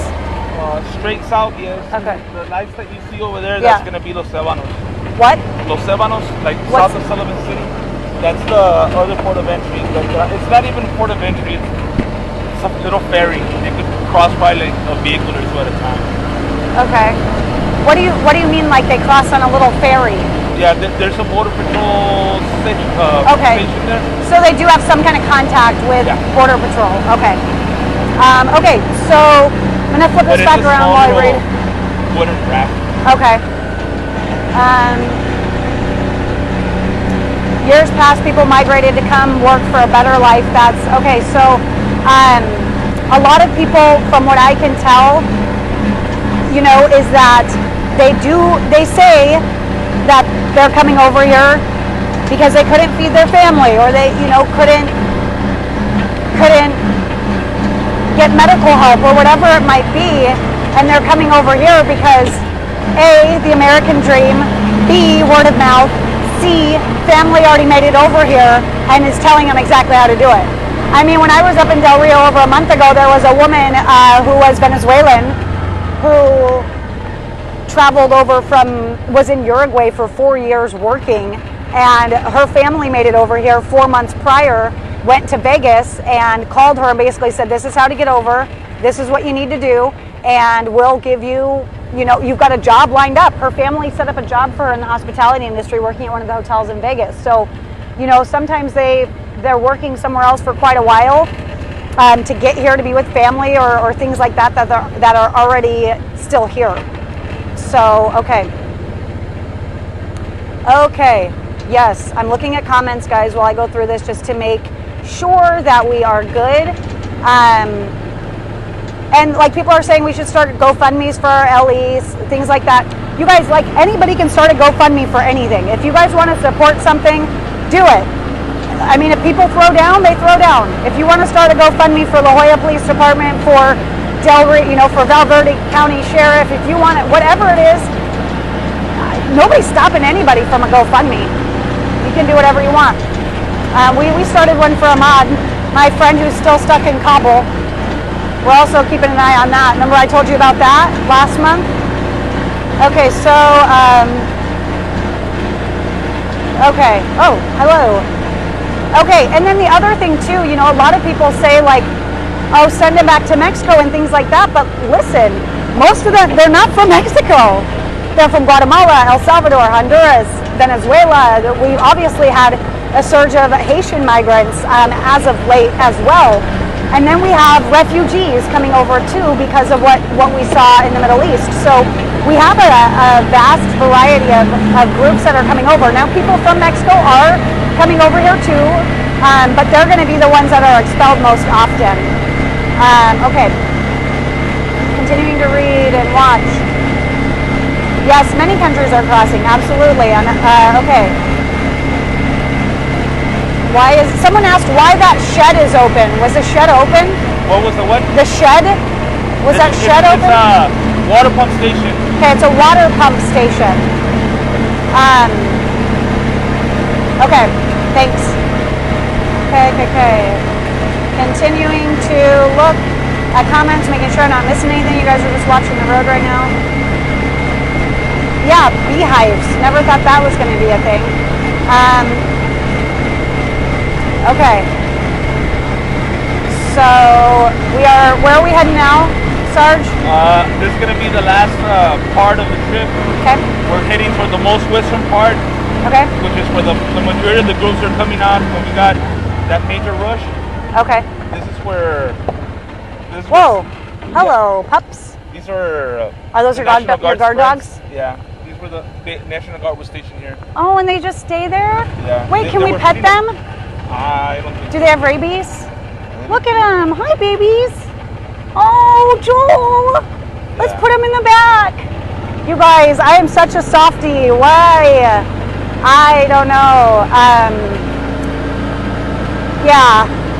I don't know. Yeah, Karen said, what did she have to pay? I don't. That's part of my next mission, my next assignment here. That's part of the next mission, is to find out what's going on in these caravans, what's going on with these kids, what's going on with the women. We know that rape is happening. I mean, we know that a lot of the women get raped in the caravans, and that's what I don't want to think about with that woman. It's the truth, you know. It is a disgusting truth. And in Arizona, we saw that tree with the undergarments here, but we didn't believe it. Okay, so we're going to show you something, but we still don't believe that that's a rape tree, right? Or has that changed since a month ago? So a month ago, we went by this tree that had a bunch of undergarments hanging from it, and the kind of conversation amongst law enforcement individuals in this area that have been patrolling this area, it was almost more of like a copycat thing from the rape trees in Arizona, and almost like a checkpoint for people, like this is where you can go or whatever, but it wasn't. You guys didn't look at it as that's what was happening. Now, has that changed? Are you looking at it differently? Yes. Really? It increased for a while with the amount of undergarments on it. So for a good amount of days, we were heavily patrolling that area. But then again, limited amount of men, it tires them out. So, but that's where we're going to right now. Okay, so he's going to take be the last us there. leg of our tour. Okay. Thank you so much for doing this. Oh, not He's a problem. off work and has been for a long time today. So he's doing us all a really big solid and a favor, so that we can really see A, what they go through, and B, what the migrants are going through. That's just as important to me, because you guys need all the facts. You need everything, and sadly that isn't happening across our nation right now, so you aren't able to see and feel and make up your own minds and have objective thoughts and be free thinking. We're stuck in these echo chambers, and we're stuck in these bubbles because the algorithms are pumping the same content, and we're seeing the same thing, and we're getting mad and we're getting frustrated. And then you see a little 2.5-year-old girl in a Minnie Mouse shirt with little bunny ears on her sweatshirt hoodie waving at you. Game over, man. It changes everything, because those kids didn't ask for anything like this. And so there's a lot of pieces to this, a lot of elements, and so that's why my next assignment is to work on what happens in these caravans, and what is our role with our border being open. Is it helping or hurting the situation? That's a part of it, right? Don't want to think about that either, but yeah, what happens in those caravans? We know rape happens. We know 350 women were pregnant under the Del Rio International Bridge. And a lot of those people have been on their journey for a year. So if you're pregnant under a bridge in September, probably got pregnant on your journey. I'm not going to say it, but y'all can think it. It's a hard. It's a hard reality. It's a freaking tragic reality, man. It's awful. But that's not biased, and that's what's really unfortunate, is that this has become a political thing, and women and children are being hurt and getting sick and dying, and it's real. And it's like, whether this happens all the time in our borders or not, are we okay with that in any capacity? Yeah. And what does that mean? And these people are coming from countries, like if they're coming in this area right now, and what we've seen regularly, they're coming from countries like Honduras, El Salvador, and Guatemala, countries that we have given aid to.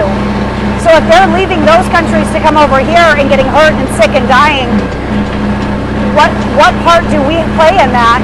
And what can we do differently or do better? So that's a big part of it and a big piece of it too. So someone's asking, what are my thoughts on Border Patrol not being able to talk?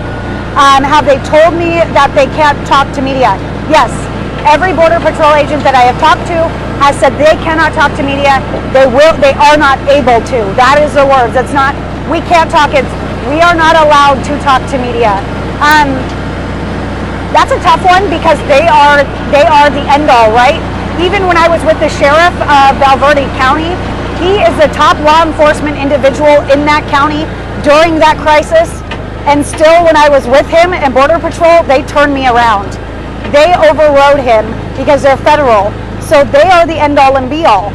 Now, when I was down at Del Rio and I asked about all they's kids because there's unaccompanied minors, right?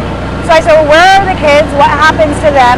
And the sheriff told me that they basically get removed very quickly. The kids take priority. They're taken out very quickly if they're unaccompanied, and they're taken to a processing facility. A Border Patrol agent did tell me off the record that they're taken to a certain processing facility, but I haven't gotten clearance to disclose that yet. So I'm working on those details, and I'll share that with you when I learn more.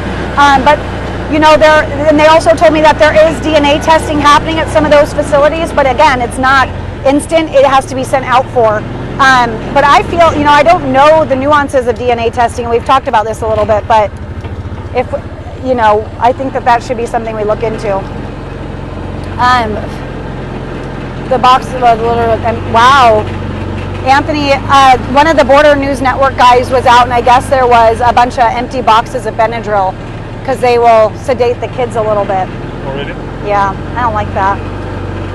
Not good. And I don't know, you know, and I mean, that's awful. And I always try, I always try to understand both sides, and I don't know about that one. Okay, flip around, Allie. Okay, so we're gonna come up to this tree that has a bunch of weird stuff hanging from it. And now what part of the path is this? Why would somebody end up over here, Joel? This is a national wall park that connects also towards the river, but this is like a long trail. Okay, so, okay guys, prepare. There are undergarments hanging from this tree. There they are. Okay.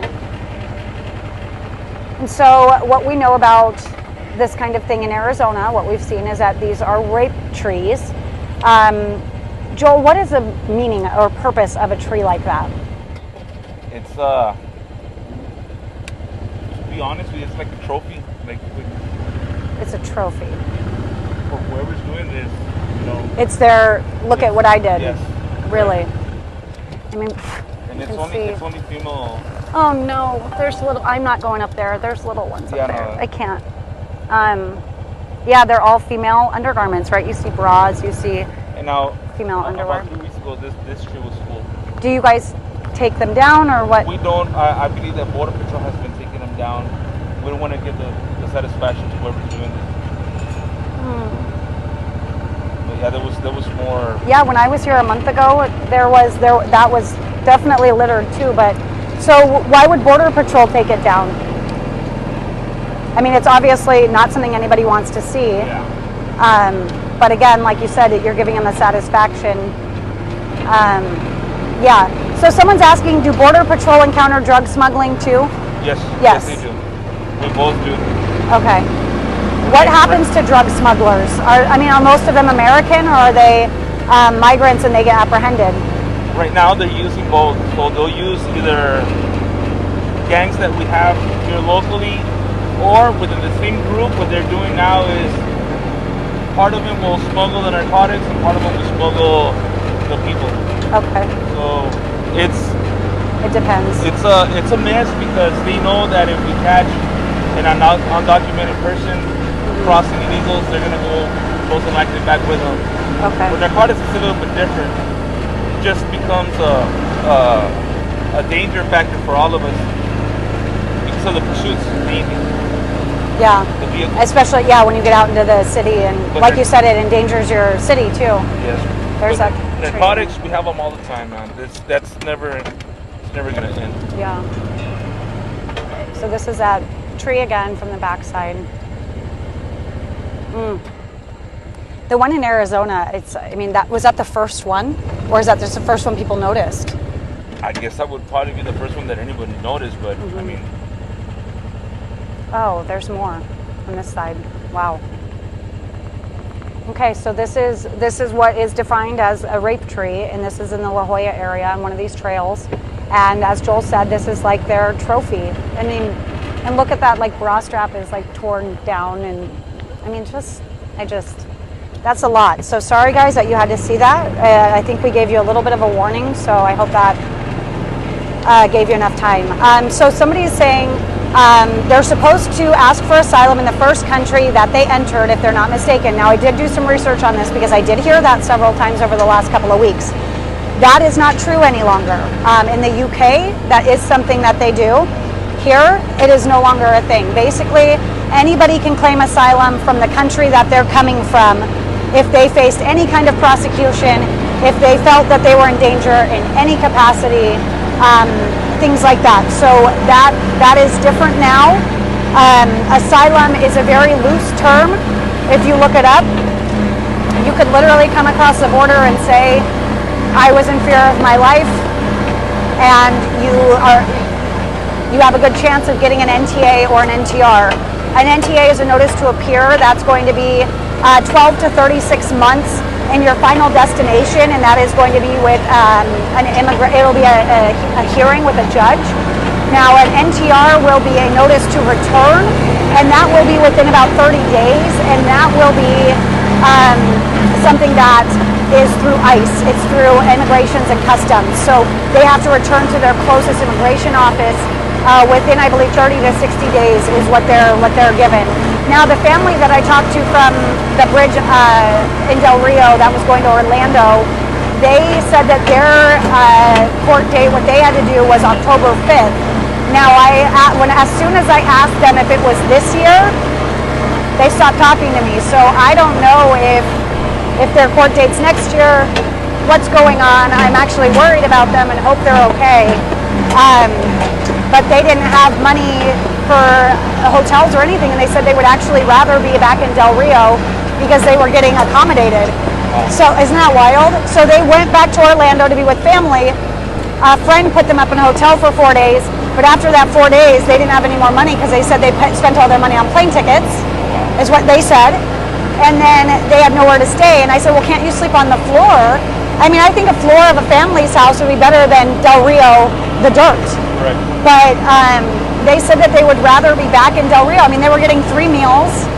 You know, they had some kind of shelter because they built kind of makeshift a camp there. And so it's just such a hard reality, right? Like, you're in Orlando, you made it to America, and you'd rather be back under that bridge? That's wild.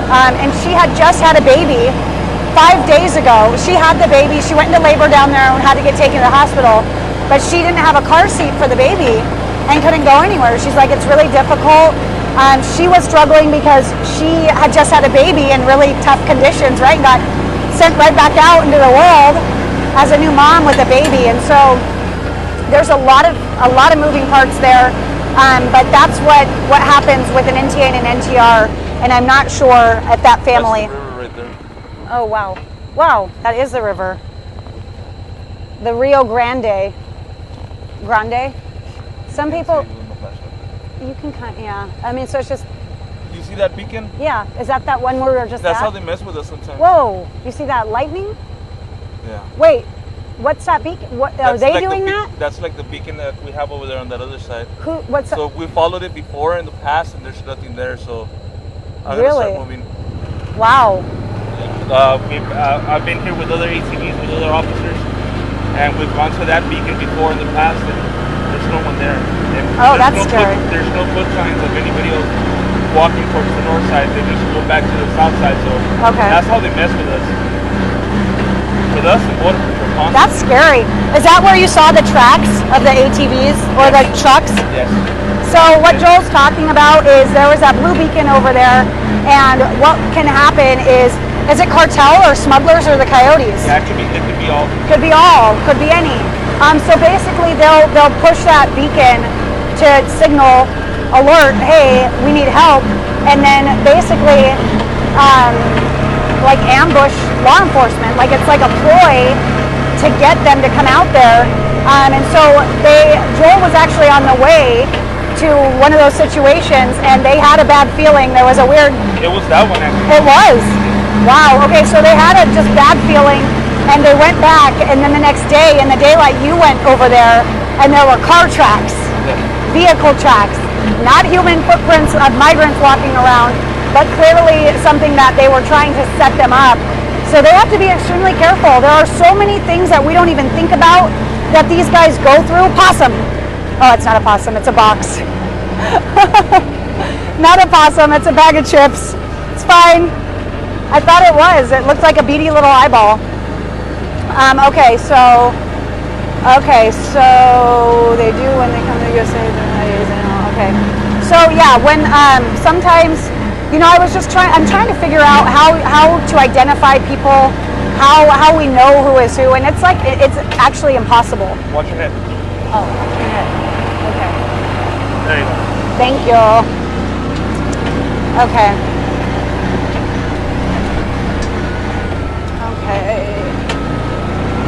Everybody's saying thank you, Joel, for the ride along. No, not a problem. He's the best. Really, truly. He is awesome. And he outfitted me with a bulletproof vest, so I am safe. And he hooked me up with a sweet La Joya PD badge. Gonna stick that somewhere cool. Someone's saying don't call yourself media. Just say you're asking for a friend.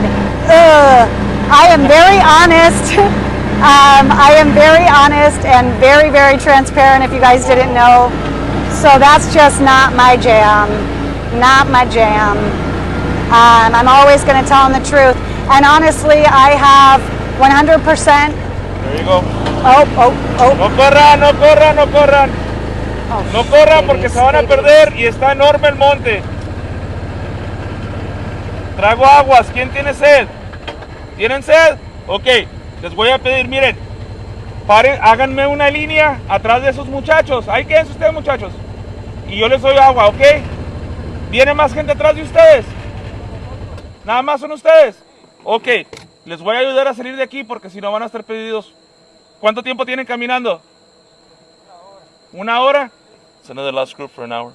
They've been lost for an hour? So me voy a estacionar enfrente de ustedes y uno por uno le voy a dar agua, ¿ok? Ok, yo les ayudo a salir, permítanme.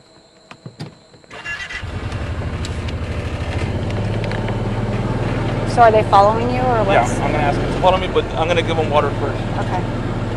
Okay, so he's going to help him out with some water. See, this is... Can you point the flash to? Yep, this is definitely... I mean... Permítame, yo les doy el agua, ¿ok?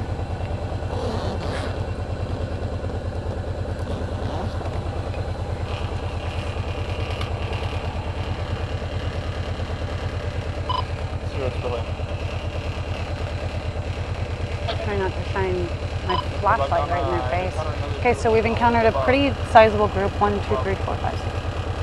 About 15? I'll be walking over towards the road.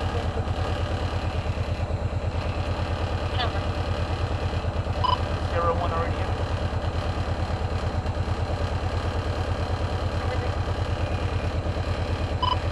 There's, looks like 2 really little kids, 2 like babies, and a toddler.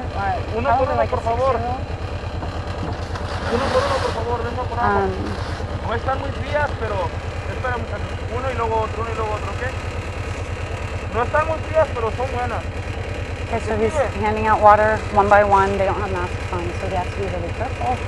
Hagan nomás línea y ahorita descansen un poquito y ahorita salimos porque el camino está largo, ¿ok? So you see a little girl here. She's pregnant. Very pregnant. Okay, little child. That's Oh my God. Why? Okay, so just one little kid, one baby that was being held and just zonked out. Sleeping. Yeah? Can you turn the lights on? Okay, so eso es lo que vamos a hacer.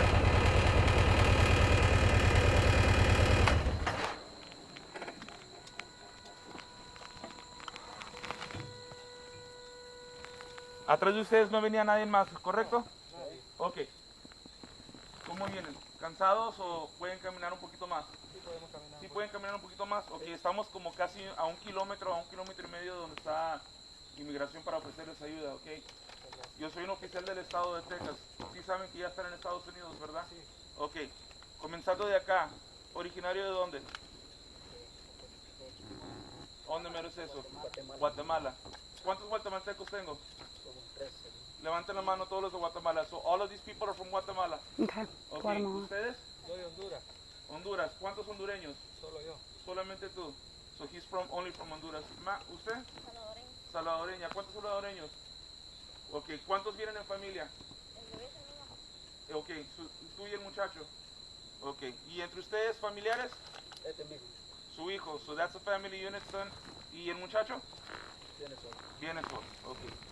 Madre e hija. ¿Y tú vienes sola, madre? ¿Cuántos meses tienes de embarazo? 6. So she's 6 months pregnant right now. Okay, she's 6 months pregnant, you said. Okay. Joel, the gentleman with the baby, who's with him? He's by himself with the child. Where's the mom? La mamá del... Oh, She's from a different country, though. Yo es que le vengo ayudando. Él me agarró el niño. okay. So that baby is hers Okay, and he's helping her with the child. okay. Okay. Vamos a caminar. Me van a seguir. No se desvíen porque ya están saliendo bastantes tarántulas y muy probablemente pueden comenzar a salir víboras de cascabel. Y también hay mucho marrano del monte. So, con el ruido de la máquina no se van a acercar. Pero si se me desvían, va a ser muy difícil para yo poder dispararle a los animales para que no se les arrimen. ¿Ok? So, cuando ustedes estén listos, comenzamos a salir.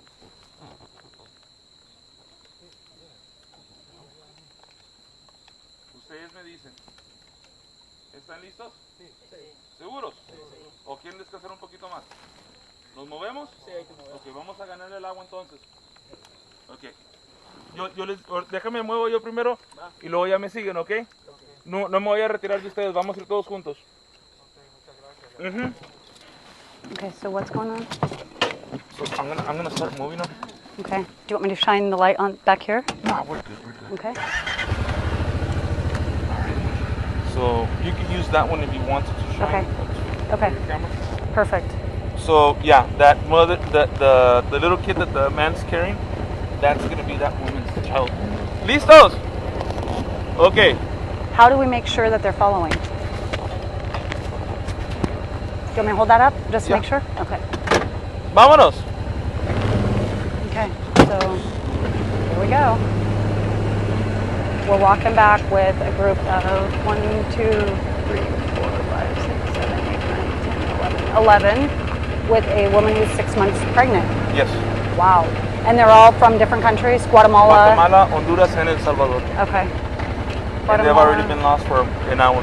They've been lost for an hour. That mom is, with the baby, is crying. Wow. They're just happy that we found them. Yeah. Did they say anything else? I mean, they thanked you. I heard them. They were thankful for the water. They're thanking Joel for helping them out here because, again, as you just heard Joel say, they've been lost for an hour in there. So I'm going to flip this around so that you guys can see a little bit better here. Can you guys do me a favor? The keys to T8 are on top of my desk. Can you guys grab them and bring the pickup so that we can transport these people towards the park? Okay, so they're pretty far back here now. Except for I have a 6-month pregnant woman and I have a couple of kids with them. Do we want to give any of them a ride? Can you bring T8 over here so that we can transport them to the park, please? There's just somebody meeting up with us. I have a pickup coming already. Oh, okay. He has a pickup truck coming to help out the baby and the pregnant woman for sure. I don't know. Do we want to take the baby? If I transport one of them, they're all gonna want to get on top, Okay. and it's gonna cause a big problem. Okay, so you guys, from experience, we've seen it. He showed me photos. If one of them goes, a lot of times they all want a ride. So that's why he has a pickup truck coming. So right now, we are moving slowly, helping them get to a clearing where we're going to meet up with a truck to help them get transported out. Yeah, that's an impossible task, impossible, because like you said, you can't give them all a ride. It's hard. You don't want to shine this right in their face. That's probably better, huh? Yeah. Okay. You don't want to blind them. Okay, so again, got a pretty sizable group here. And there was 3 families, it seemed like, right? There was that man had 2 boys, like Yes. teenagers, it looked like. One of them is his son. The other one is just another Guatemala that tagged along with him. Oh, okay. So a dad and a son, Yes. and then somebody else, and then we have a 6-month woman that's 6 months pregnant. And I wonder how old that baby is. Probably 3, maybe 2.5. Looks about the same age as that other little, but this one's a boy, a little boy. Just zonked. Sleeping little child. 0201. Wow. So Joel carries, look at all this water in his back. They carry the water to help. They're trying to help. And again, the police that are out here doing this, they're not doing anything other than taking them, escorting them to Border Patrol. And most of them, want, especially if they're family units, they want to be processed so that they can potentially continue their journey into the U.S. Whether it's an NTA or an NTR, and I already kind of explained what those are for you guys, if you haven't seen that. So again, there's about 12, right? Is what we counted. Yeah. Yeah. And there's a little. I wonder how old that little girl is. Probably 6, 7, maybe 6. There's a little girl over here. So they were lost for an hour. And we just encountered them walking around, and they were lost, and so they're very grateful for Joel to give them water and to escort them out. And right now we're meeting up with a pickup truck to hopefully transport the pregnant woman and the little child here. Take it west. So they've clearly been walking for quite a while. Going southbound. And that's the other thing. A lot of people are like, oh, look at their clean shoes and this and that. We're witnessing, like, these people some of them are going through a journey.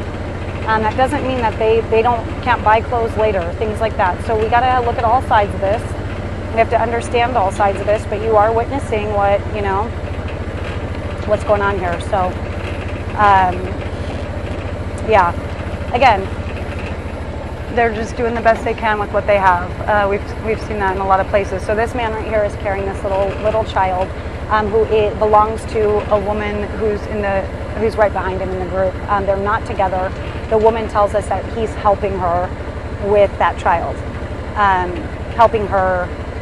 I mean, that's a long journey to carry a child. You can't carry. That's hard to carry a toddler, and for that long. And so this guy is in her group helping him out.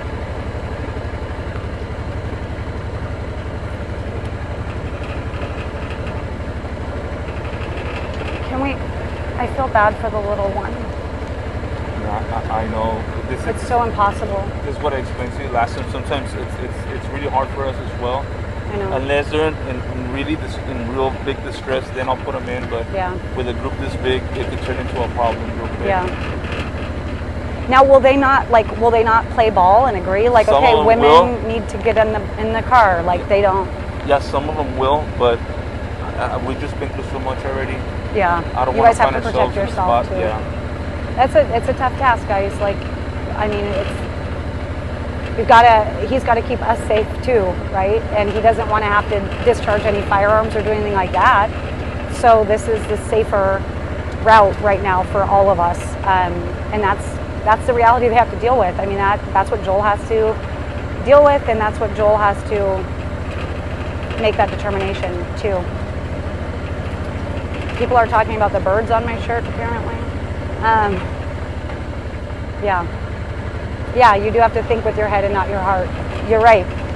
You have to go, what have we experienced? What have we know? What have we seen? And he's seen bad situations. So we're trusting Joel to keep us safe right now. And like he said, if they're in full distress, like we had that woman that was absolutely distraught, but there were only 2 of them with 2 little kids. Yes. That was manageable. The woman that we transported a month ago, she rolled her ankle, and that was a sizable group. And the group even stated, hey, take her out. Yeah, the group was all in agreement that, you know, we needed to transport her because she couldn't walk, and she had a little kid too. So, yeah, there are birds on my shirt. It's not a bug. Everyone thinks there's bugs on me. It could be a bug. Yeah, there's the little girl in the blue there. Yep, they're all still following. We are, I mean, they want to get out of here, you guys. They've been lost in the woods for an hour with no water and just came across a river via the cartel. So, yeah, it's a tough one for sure.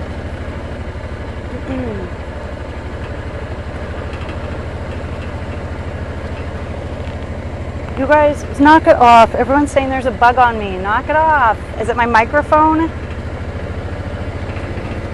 Being punks. Funny. ¿Quieren descanso? ¿Quieren descansar un poco? ¿Se quedaron atrás? Okay. Can you take the... We're gonna stop for... Okay, we're gonna stop for a second here. Joel's gonna... ¿Se quedaron muy atrás? ¿La muchacha embarazada? Uh-oh. A little bit slow back there. Okay.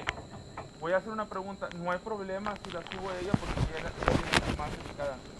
No hay problema. No hay problema? Okay. Okay, so he asked if they wanted a ride, if there was a problem, and they said no, they're fine. Can you pass me my backpack so I can keep my clothes real quick? Yes. What are you doing, Joel? I'm gonna put the pregnant woman. I already asked them and they're all in accordance to let her get on. Okay. So the woman who's pregnant here, we're gonna give her a ride, and they all agreed. Bug on my arm. You guys are such liars. You guys. There are birds on my shirt. Those are birds. ¿Vienen bien? Okay. Despacio, ¿eh?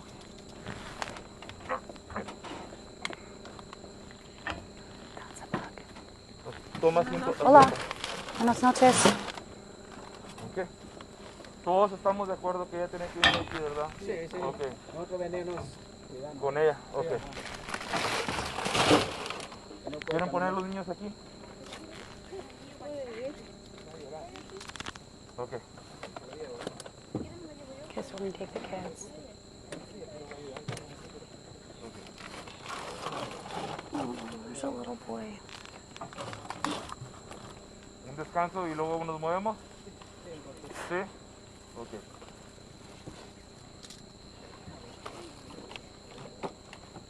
¿Cuántos años tiene la niña? He's 8. ¿Cuántos años tiene el niño? Año y medio. He's a year and a half. A year and a half.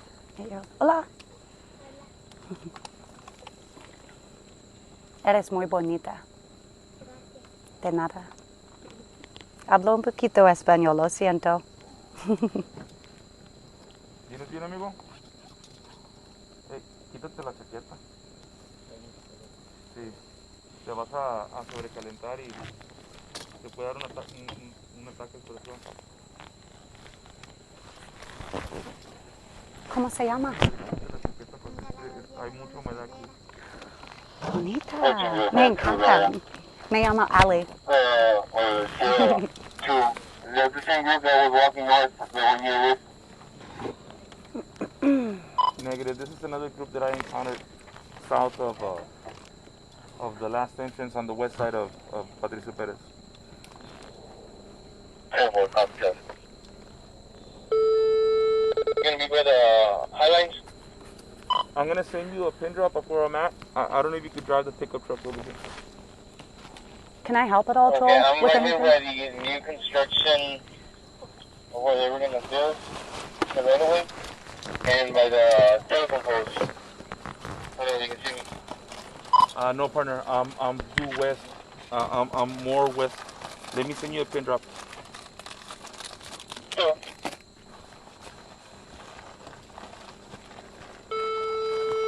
So, lo que estoy haciendo es que acabo de conseguir una camioneta para subirlos a todos y ya que nadie tenga que caminar, ¿ok?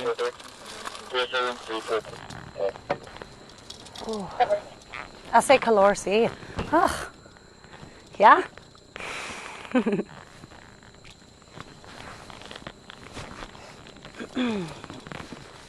¿Quién trae teléfono? Where's my mascot here? ¿Todos? Ok. ¿Ya se comunicaron con sus familias para decirles que ya cruzaron? No, ¿por qué no? Ok. ¿Tienen señal?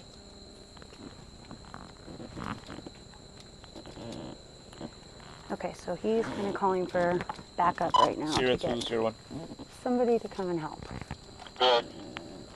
Simple. I just sent my pin drop.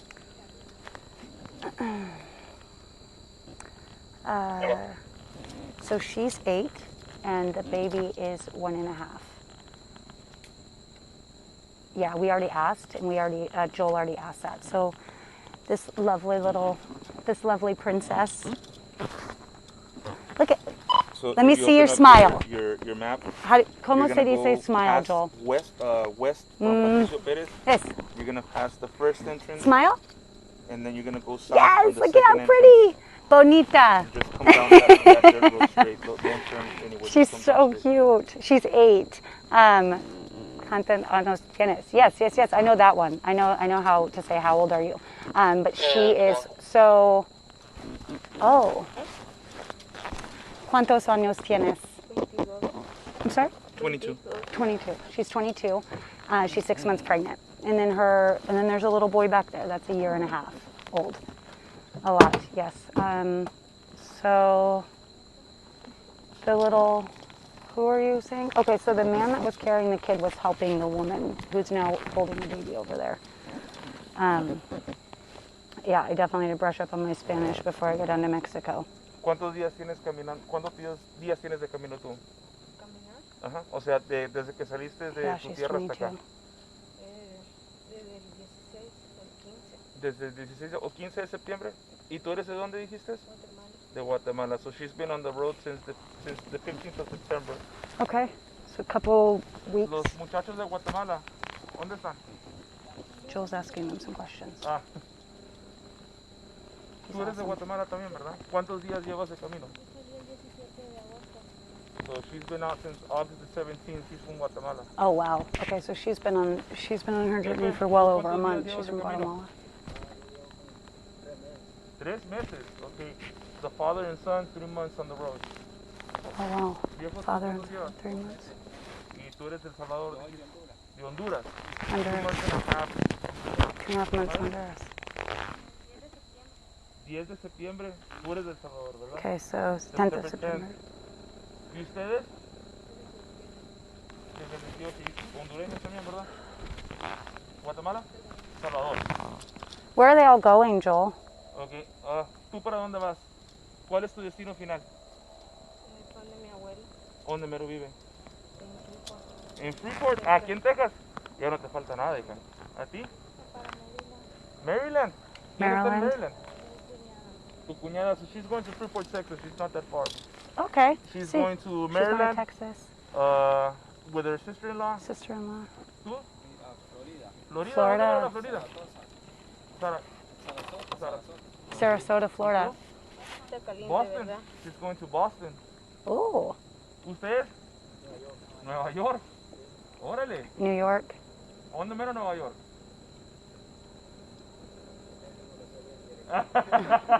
He doesn't know very well.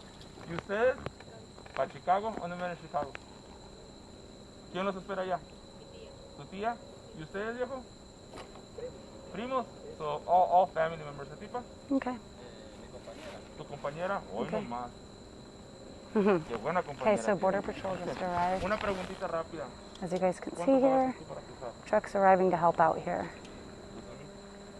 ¿Tú? Igual. ¿Ustedes? No, ¿ustedes? Trabajando. So, average is about 12 to 14,000 what they pay. ¿Tú cuánto pagaste, madre, para cruzar? Yo venía sola. ¿Venías sola? ¿Y tú? Hi. So, this is Sergeant Garza. Hey, Sergeant. Nice to meet you. I'm Allie. So this group has been lost for a while, man. They can't move anymore. This young girl's pregnant, so I'm gonna transport her here with me. Oh. And I don't know if we could put the rest of them in the back of the pickup. Let me just turn around. Okay.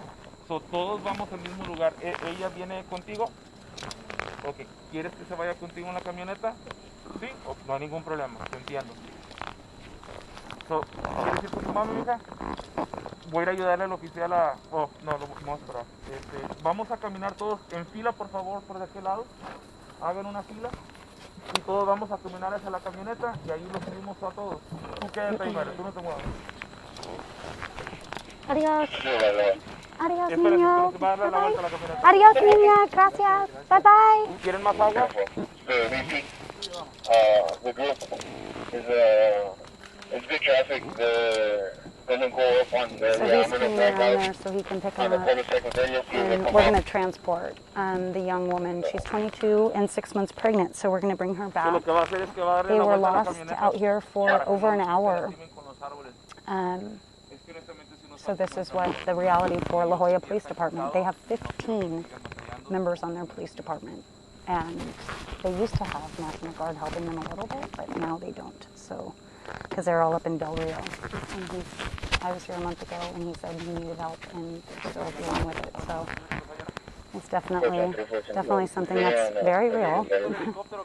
Very, you know, the borders aren't closed. They aren't secure. Our borders are not sovereign. It is not. So contrary to what lawmakers are saying, these people paid $12,000 to $14,000 apparently to get across from the cartel. I'm going to clear that up with Joel when he gets back in the car, but he said on average they paid $12,000 to $14,000. But yeah, I mean, it's, yeah, I know. Ernest is asking that too. We're going to find that question out. Let me find that out because I'm not sure. Ya no voy a tener mucho tiempo de hablar con ustedes, pero suerte en su Okay. camino. Espero que lleguen a su destino final. Okay, so he's going to help them Ahí get donde loaded vamos up a here ir, in the truck. van a agarrar toda la información de ustedes, sus pertenencias y... I don't want to turn my flash on right now. It's just a lot in their faces. So thanks for bearing with me here, guys. Uno por uno se suben, nos suban todos al mismo tiempo porque son estrictos. ¿Cómo se llama? Elizabeth, Bonita. gracias. Me llama Ali. Muy bonita. Gracias. Oh, Habíamos caminado mucho. see? Yeah. Oh, you want candy? You can have that. You're welcome. De nada. Let me see if I have anything else. Unless you want this. Do you like this more? No le hace, Yeah, you can have that. Absolutely. Yes, for you. Auntie. no hace daño. No, take it. That's for you. I'm sorry? No hace daño. Oh, está bien para bebé. ¿Sí? Sí, sí, yeah, sí. I give her some Swedish fish. They're my favorite treat, and she says she's hungry, and so I gave her some Swedish fish. I don't really have anything else. I have some Peeps. I'm not a very, very good packer for this. And you have water, right? See, okay. Just want to make sure. So she's 22 and 6 months pregnant. God, she's beautiful. This woman, she's going to an area of Texas, so she's not far from where she's going here. Just looking to see if I have any food or anything else I can give her. ¿Quieres? Para, see, see? There's some bug spray. It's really bad out here, so I just gave her, yeah, see. Give her some bug spray. We're sitting here like sitting ducks with these bugs, so I'm trying to help her out a little bit.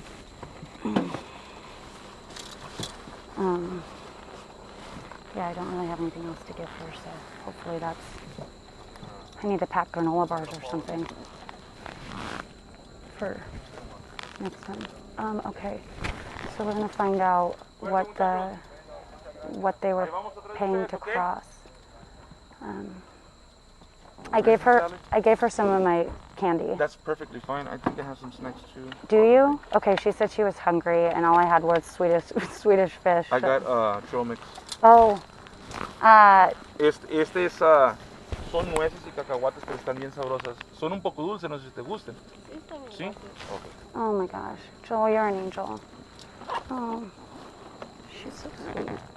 Okay, so the truck just took off with the... You want to throw this one down? Yep. You know what? No, I got it. Give me 1 second. Okay, okay. Can I have water, Joel? Are they... I can't. You want a water to wash your hands or something? No, to drink. Is there a cold one? I wouldn't touch those. Oh. Did you bring your water pack? Yeah. Well, I have a... never mind, I have a root beer in here. I got my root beer. I'm good. I don't know who's touched those waters. Okay, okay. I just don't want you to get You're sick. right. Okay. I got to win. I got a root beer. Okay, we're good. We're good. Okay, so is she... How come she's alone? Where's the dad? ¿Por qué viene sola? ¿Te podemos hacer preguntas si no te molesta? ¿Sí? ¿Está bien? Okay. ¿Por qué viene solita? ¿Te trataba mal tu expareja? ¿Y tú eres de dónde otra vez? Okay, so she's from Guatemala, and her partner would mistreat her a lot. Okay. ¿Cuánto tiempo tenías con él? Este año como unos 2 años. ¿Como unos 2 años? ¿Él es el padre de la criatura? No. ¿Qué va a ser, niño o niña? Bueno, entonces no. ¿Todavía no sabes? ¿Qué esperas que sea? Lo que Dios quiere ahorita. So she left because she was being mistreated. Lo siento. Lo siento. She left her situation in Guatemala. The baby's dad, she's 6 months pregnant, was mistreating her. And so she's going, uh-oh, uh-oh. Call the border patrol truck. This is me. It's because I'm here. Joe, why does this happen with us? Why? This is the second time this has happened. 50203, what's your claim? Okay. Are you I'm calling still in me? the same spot, partner, because I believe my battery ran out.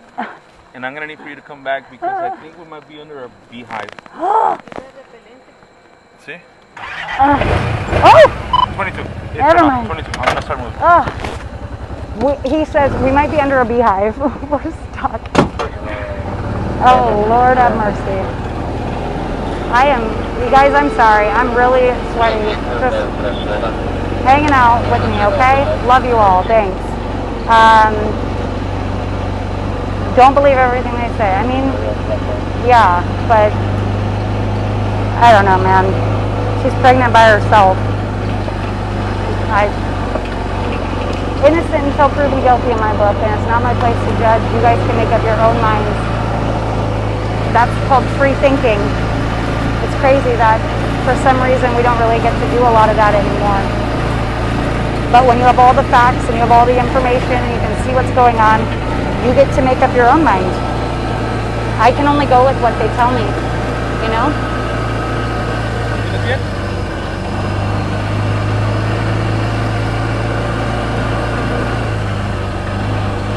Okay, I gotta find my little extender for my battery because we run in low.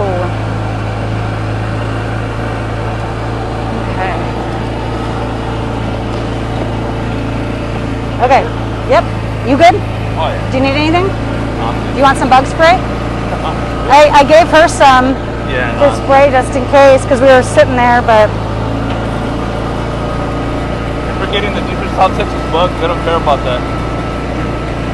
They're bad. You need Yeah. help with some? No, I'm good. I'm good.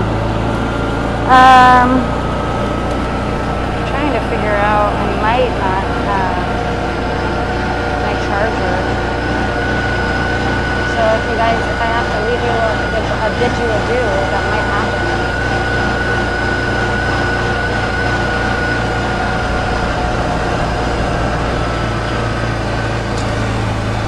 I'm just trying to find my charger too.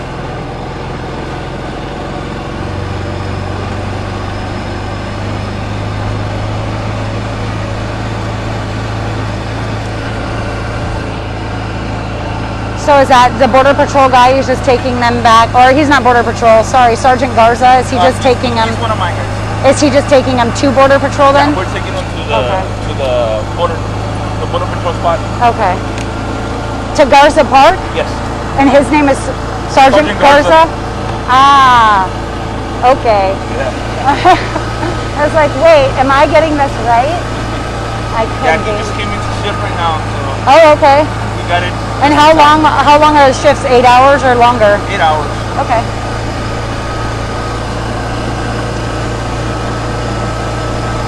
Okay. Let's see. Are you gonna work for me? Possibly. Woo!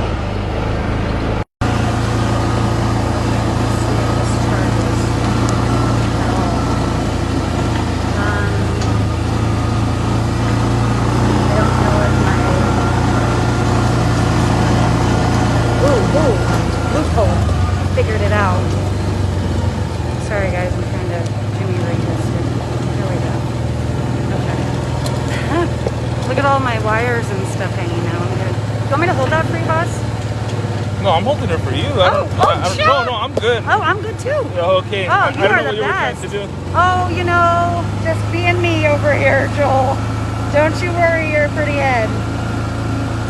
You're amazing. You guys show a lot more compassion than you get credit for, and I'm sorry that that's what you guys are up against all the time. It's like I keep saying, it is an impossible task that you guys are faced with, you know?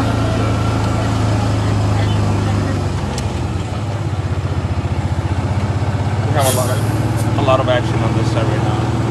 There is, or there's gonna be? There is.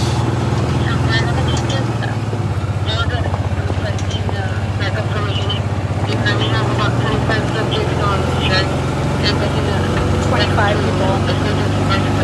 25 people made it all the way up to Expressway 83 where the stripes is at. They made it all the way to what? Expressway 83 where the stripes is at, the store. What? Okay, so there's 25 people that are over they're in moving the already. city. They're going to start pouring out of everywhere already. Okay. All right. You thought this was going to be a chill night, Joel. No. Okay. Let's see. Anybody have any questions? Anything that you want us to talk about while we are... I know my microphone's not plugged in right now because I have a battery pack plugged in, so I might be able to...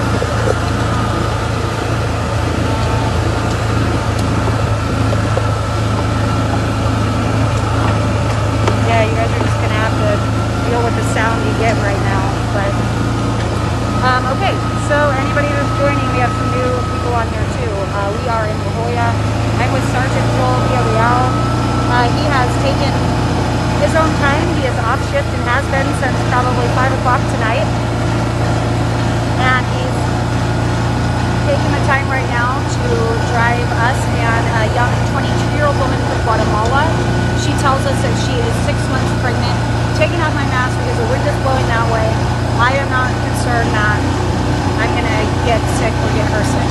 So she is 6 months pregnant. She tells us that she left the dad of her baby in Guatemala because he was mistreating her, and that is what we know. So Joel, were you saying that they paid? Here, I'll hold this, you drive. I want to hold it like that because I don't want to push potatoes in the back. My lights in the back get out. So we're good. Okay. So what was that again? How much did they pay to get over? The minimum for this group was $12,000. The highest was about $14,500 to $15,000. They paid the cartel $12,000. Where do they get that money? The majority of these people, they sell their properties. They sell their properties. Everything that they have. Yes. Okay. So the majority of them sell everything that they have, and they spend everything to basically a lot of it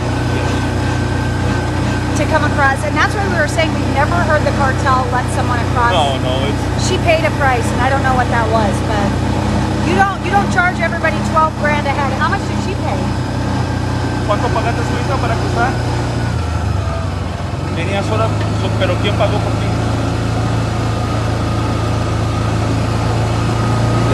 She's saying that she didn't pay nothing else. Can you ask her why? ¿Por qué no te cobraron nada? ¿Mande? Sí, yo entiendo que venía sola, pero ¿quién pagó para que te cruzaras? ¿Mande? ¿Tú ahorraste? Ok, ¿y cuánto pagaste? Oh, ok, ya te entendí. So she was working her way up here. Okay. That's what she was doing. So fue lo que llegabas, fue lo que trabajabas para cruzarte. ¿No te acuerdas en qué pueblos trabajaste? ¿Alcanzaste a llegar a Monterrey? ¿Monterrey? ¿Sí? ¿Cuánto tiempo estuviste ahí?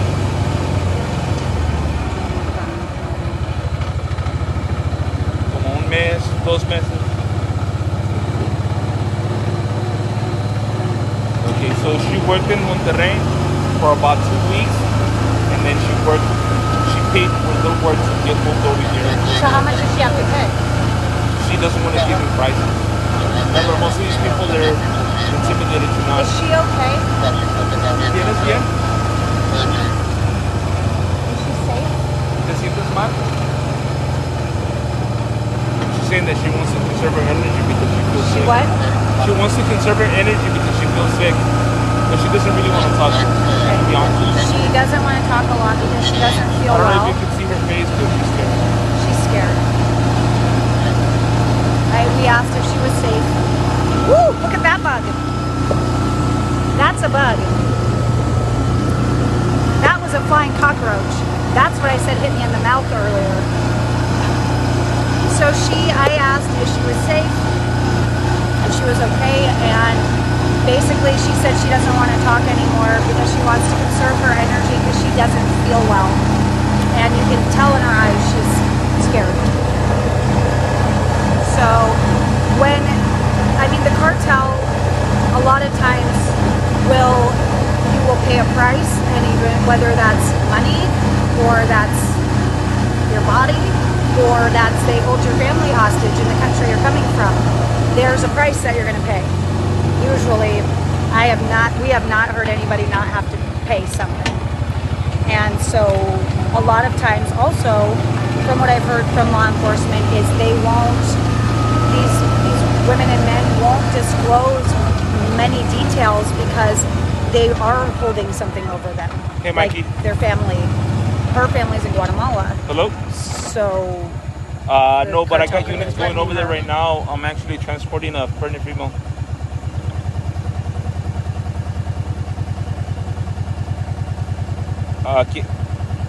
¿Cuál big guy? I had Garza. Yeah, Sergeant Garza. I mean, it's just... Oh, no, he's there. It's Cuellar, he's still there. Yeah. I mean, you guys, have some compassion. Yes. Because this is a No, multifaceted thing. Just be human. We're showing you all the, police side, human side. How big all is the it? sides. No shit. How big is it? Okay.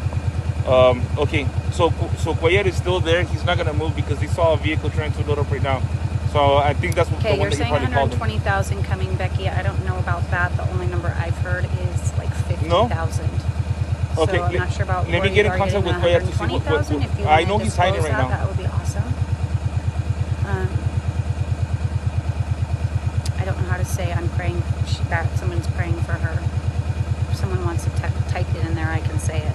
Kara, will you tell me how? I'll let him know. ¿Cómo se dice I'm praying for you? En español. ¿Cómo se dice I'm praying for you en español? What was that? ¿Cómo se dice I'm praying for you en español? Estoy orando por ti. Estoy orando por ti. De nada.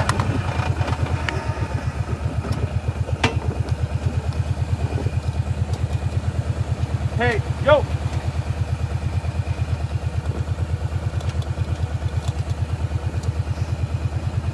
They have actually they were just calling me for you.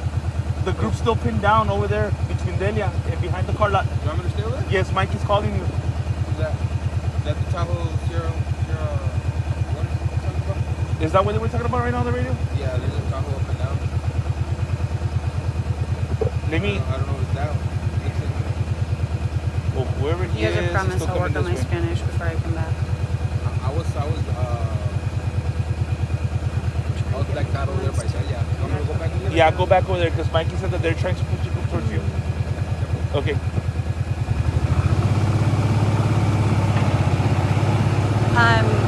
So we were talking with her and she didn't want to talk any further, but she said that she left the dad in Guatemala. That's what she told us, and he was mistreating her. That's all she told us. And then we kind of pressed, and she said she was tired and didn't feel well, and wanted to preserve her energy. So I'm not going to ask her any more questions. What's that? What's happening there? They're gonna pick up people. They're gonna what? They're gonna pick up. Yeah, it's gonna be that Tahoe, bro.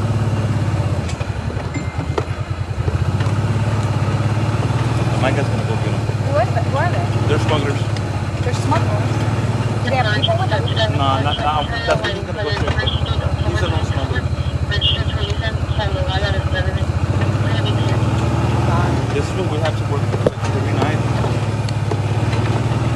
This is where it starts getting dangerous for us. And you have 15 guys. And so how many are on patrol at a time? Right now, I only have a supervisor and 2 officers. A supervisor and 2 officers. So on it's 3 patrol men right in now. total. And it's gonna have to be Para aquí,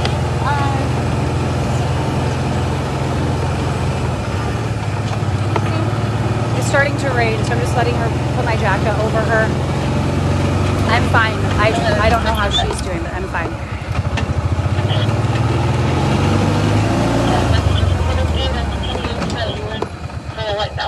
We were also provided by 1407 earlier when we got out here. yeah. That's gonna be the same Tahoe that tried to load up over here close to where the park's at. Okay.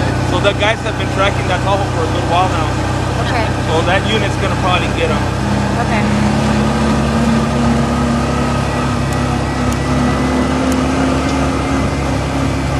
Yeah, it's starting to rain a little bit. Yeah. Texas rain comes on fast and Very furious. fast. I wouldn't mind. I mean, I hate to say it and I hate to jinx it, but I wouldn't mind a little rain. It's really warm. Yeah. I'll just have to get my jacket back from her when we stop. Yeah. We're gonna have to pull out from the ATV from this area alley because it's Okay. gonna get dangerous Yes. in a minute. Yes. If we have a pursuit, they're gonna run into us. Okay. So we're gonna get out of this zone if there's any kind of pursuit. What are those cop lights up there? Or those That's gonna be border patrol. Okay. So he doesn't know if there's going to be a pursuit or what with his officer and that smuggler. That's a known smuggler. Yes. So that's a known smuggler in this area. It's going to get dangerous if we stay out here on the ATV, and we can't put others at risk, and we can't be part of that and make their situation more complicated. Yeah, so we're driving back here now. We've got, again, she's 22 years old, 6 months pregnant, so we're giving her a ride. It's starting to rain, so I gave her my jacket for now.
the reason why we're talking about it is to show you the scope of what he's dealing with. It is a lot on a small department. Right now, there's constables. There's constables. Troopers. There's troopers, border patrol. But with his department, this is a burden that they bear that is outside of what they do within the city. And that's why we're talking about how many guys they have out here. Yeah. Okay.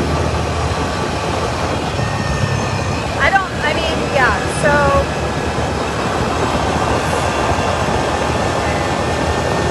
still reading some comments here. Be kind, no fighting. You guys don't have to accept each other's ideas and opinions, but hearing them and understanding is the only way we're going to heal as a nation. And that's why I'm sharing everything. Okay, here we go, guys. I'm going to ask you not to step out. Okay. These guys are super busy right now.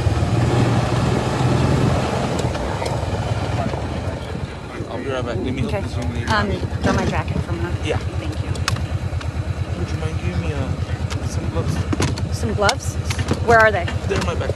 Yes. Are they accessible? Yeah, they're going to be right here on that front. This guy? Sorry, Joel. No, you're good. I'm being a bad helper. I'm going to give you your bag. How about that? I'm being a very bad helper. Okay. I'm trying to assist. Te voy a ayudar a bajar, okay? Okay, so he's going to help her out.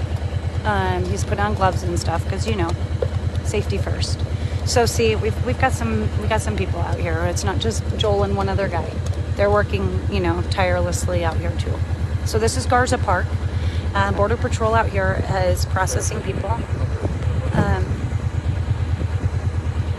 And so she's okay. So they were talking about it's $12,000 to $14,000 for them to pay the cartel to cross. An NGO is a non-government organization, and it's called a it's a non-government organization, and it will help them kind of get to their next steps because none of them speak English. They don't know where they're going. They will connect them to family members, things like that, so that they can make sure that they're safe and on their journey and their next steps.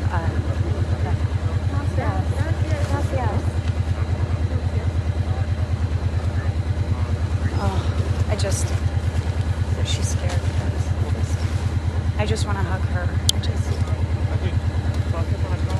I have too much. I think with my head all the time, but my heart is definitely, it hurts for that young woman right here. And you guys didn't see it because it was a little bit of a private moment there, but just kind of embraced each other's arm and just looked at each other and had just this look in each other's eyes, right? Like of just, I'm sorry. This is an impossible situation. Look at all the kids. Okay, I'm gonna flip this around because I've learned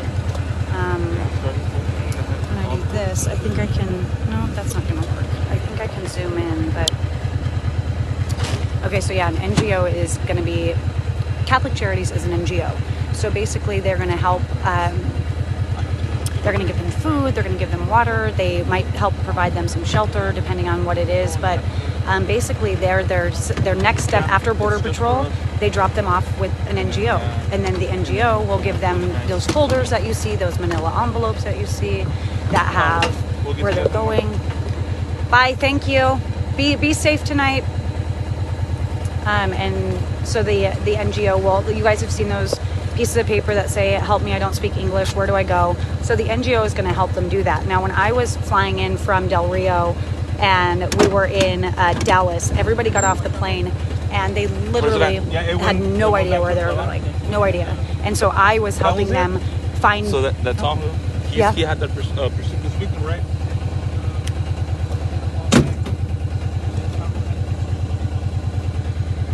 Really?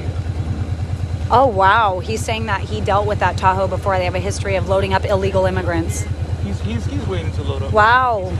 Yeah. What? So he'll find people in there and be like, come on, I'll smuggle you in? Shut up. Okay. Wow. I mean, that was bold, though, to drive right past us sitting there. I guess they don't care. No. Oh, wow.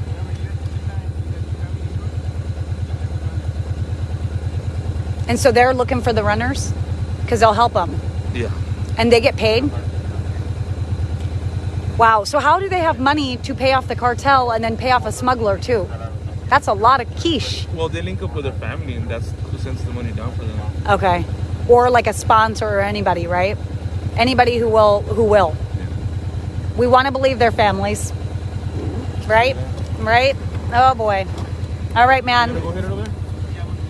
All right. Hey, be careful, be careful. All right, so Garza Park. People waiting for the bye-bye. Bye-bye.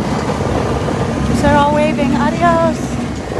They're great. I mean, they're grateful that Joel brought them over there, but man, what a freaking night, it was man. busy tonight. And it's still gonna be busy for my guys, man. It's not gonna stop. It's not just that it's busy tonight. It's just like that reality, and and seeing that, and when that young woman got out, we both just grabbed each other's arms like this and just locked eyes, and it was like, she's not okay. No, she's not. She's not okay. She's not. And there's nothing I can do, and that I don't care if you're American or not. That sucks. I hate that feeling. This is going to be a hard thing for me to do, this child abuse stuff, because I have such my heart. It's just for people, like it's for people, so it's hard. But I mean, I don't think anybody disagrees that our immigration system's broken. Mayorkas finally came out and admitted it. We've got to do something. We need reform in our immigration system, because this isn't good for anybody. When people know that they just need a family unit to get in, when women are being raped, when kids are, frankly, they're going through child abuse in these kind of situations. If somebody was walking around in America with a child that way, CPS would be on them in a second, right? It's like, but we're watching this all happen in front of our very eyes, and it's happening every day. So Joel, how many people do you encounter a day, do you think? And that's to keep it moderate, a little bit between 100, 150 probably. 100 to 150. It might What be we plus just saw today was that was almost probably 70 people sitting at that. So you see at least double that in a day. What's a high number? What we're experiencing last month, we're talking about 100 people per hour, maybe more. 100 people per hour. Maybe more. Wow. That's a lot. Okay. So, gosh, that was a lot. That woman, that was really hard. She was not okay. It was just indicative for her saying, I don't want to talk anymore. Because what's up? Okay, Covarrubias are up and about. White PC right behind them. Toyota. You need to whip around? I got bulletproof vest, man. Let's go.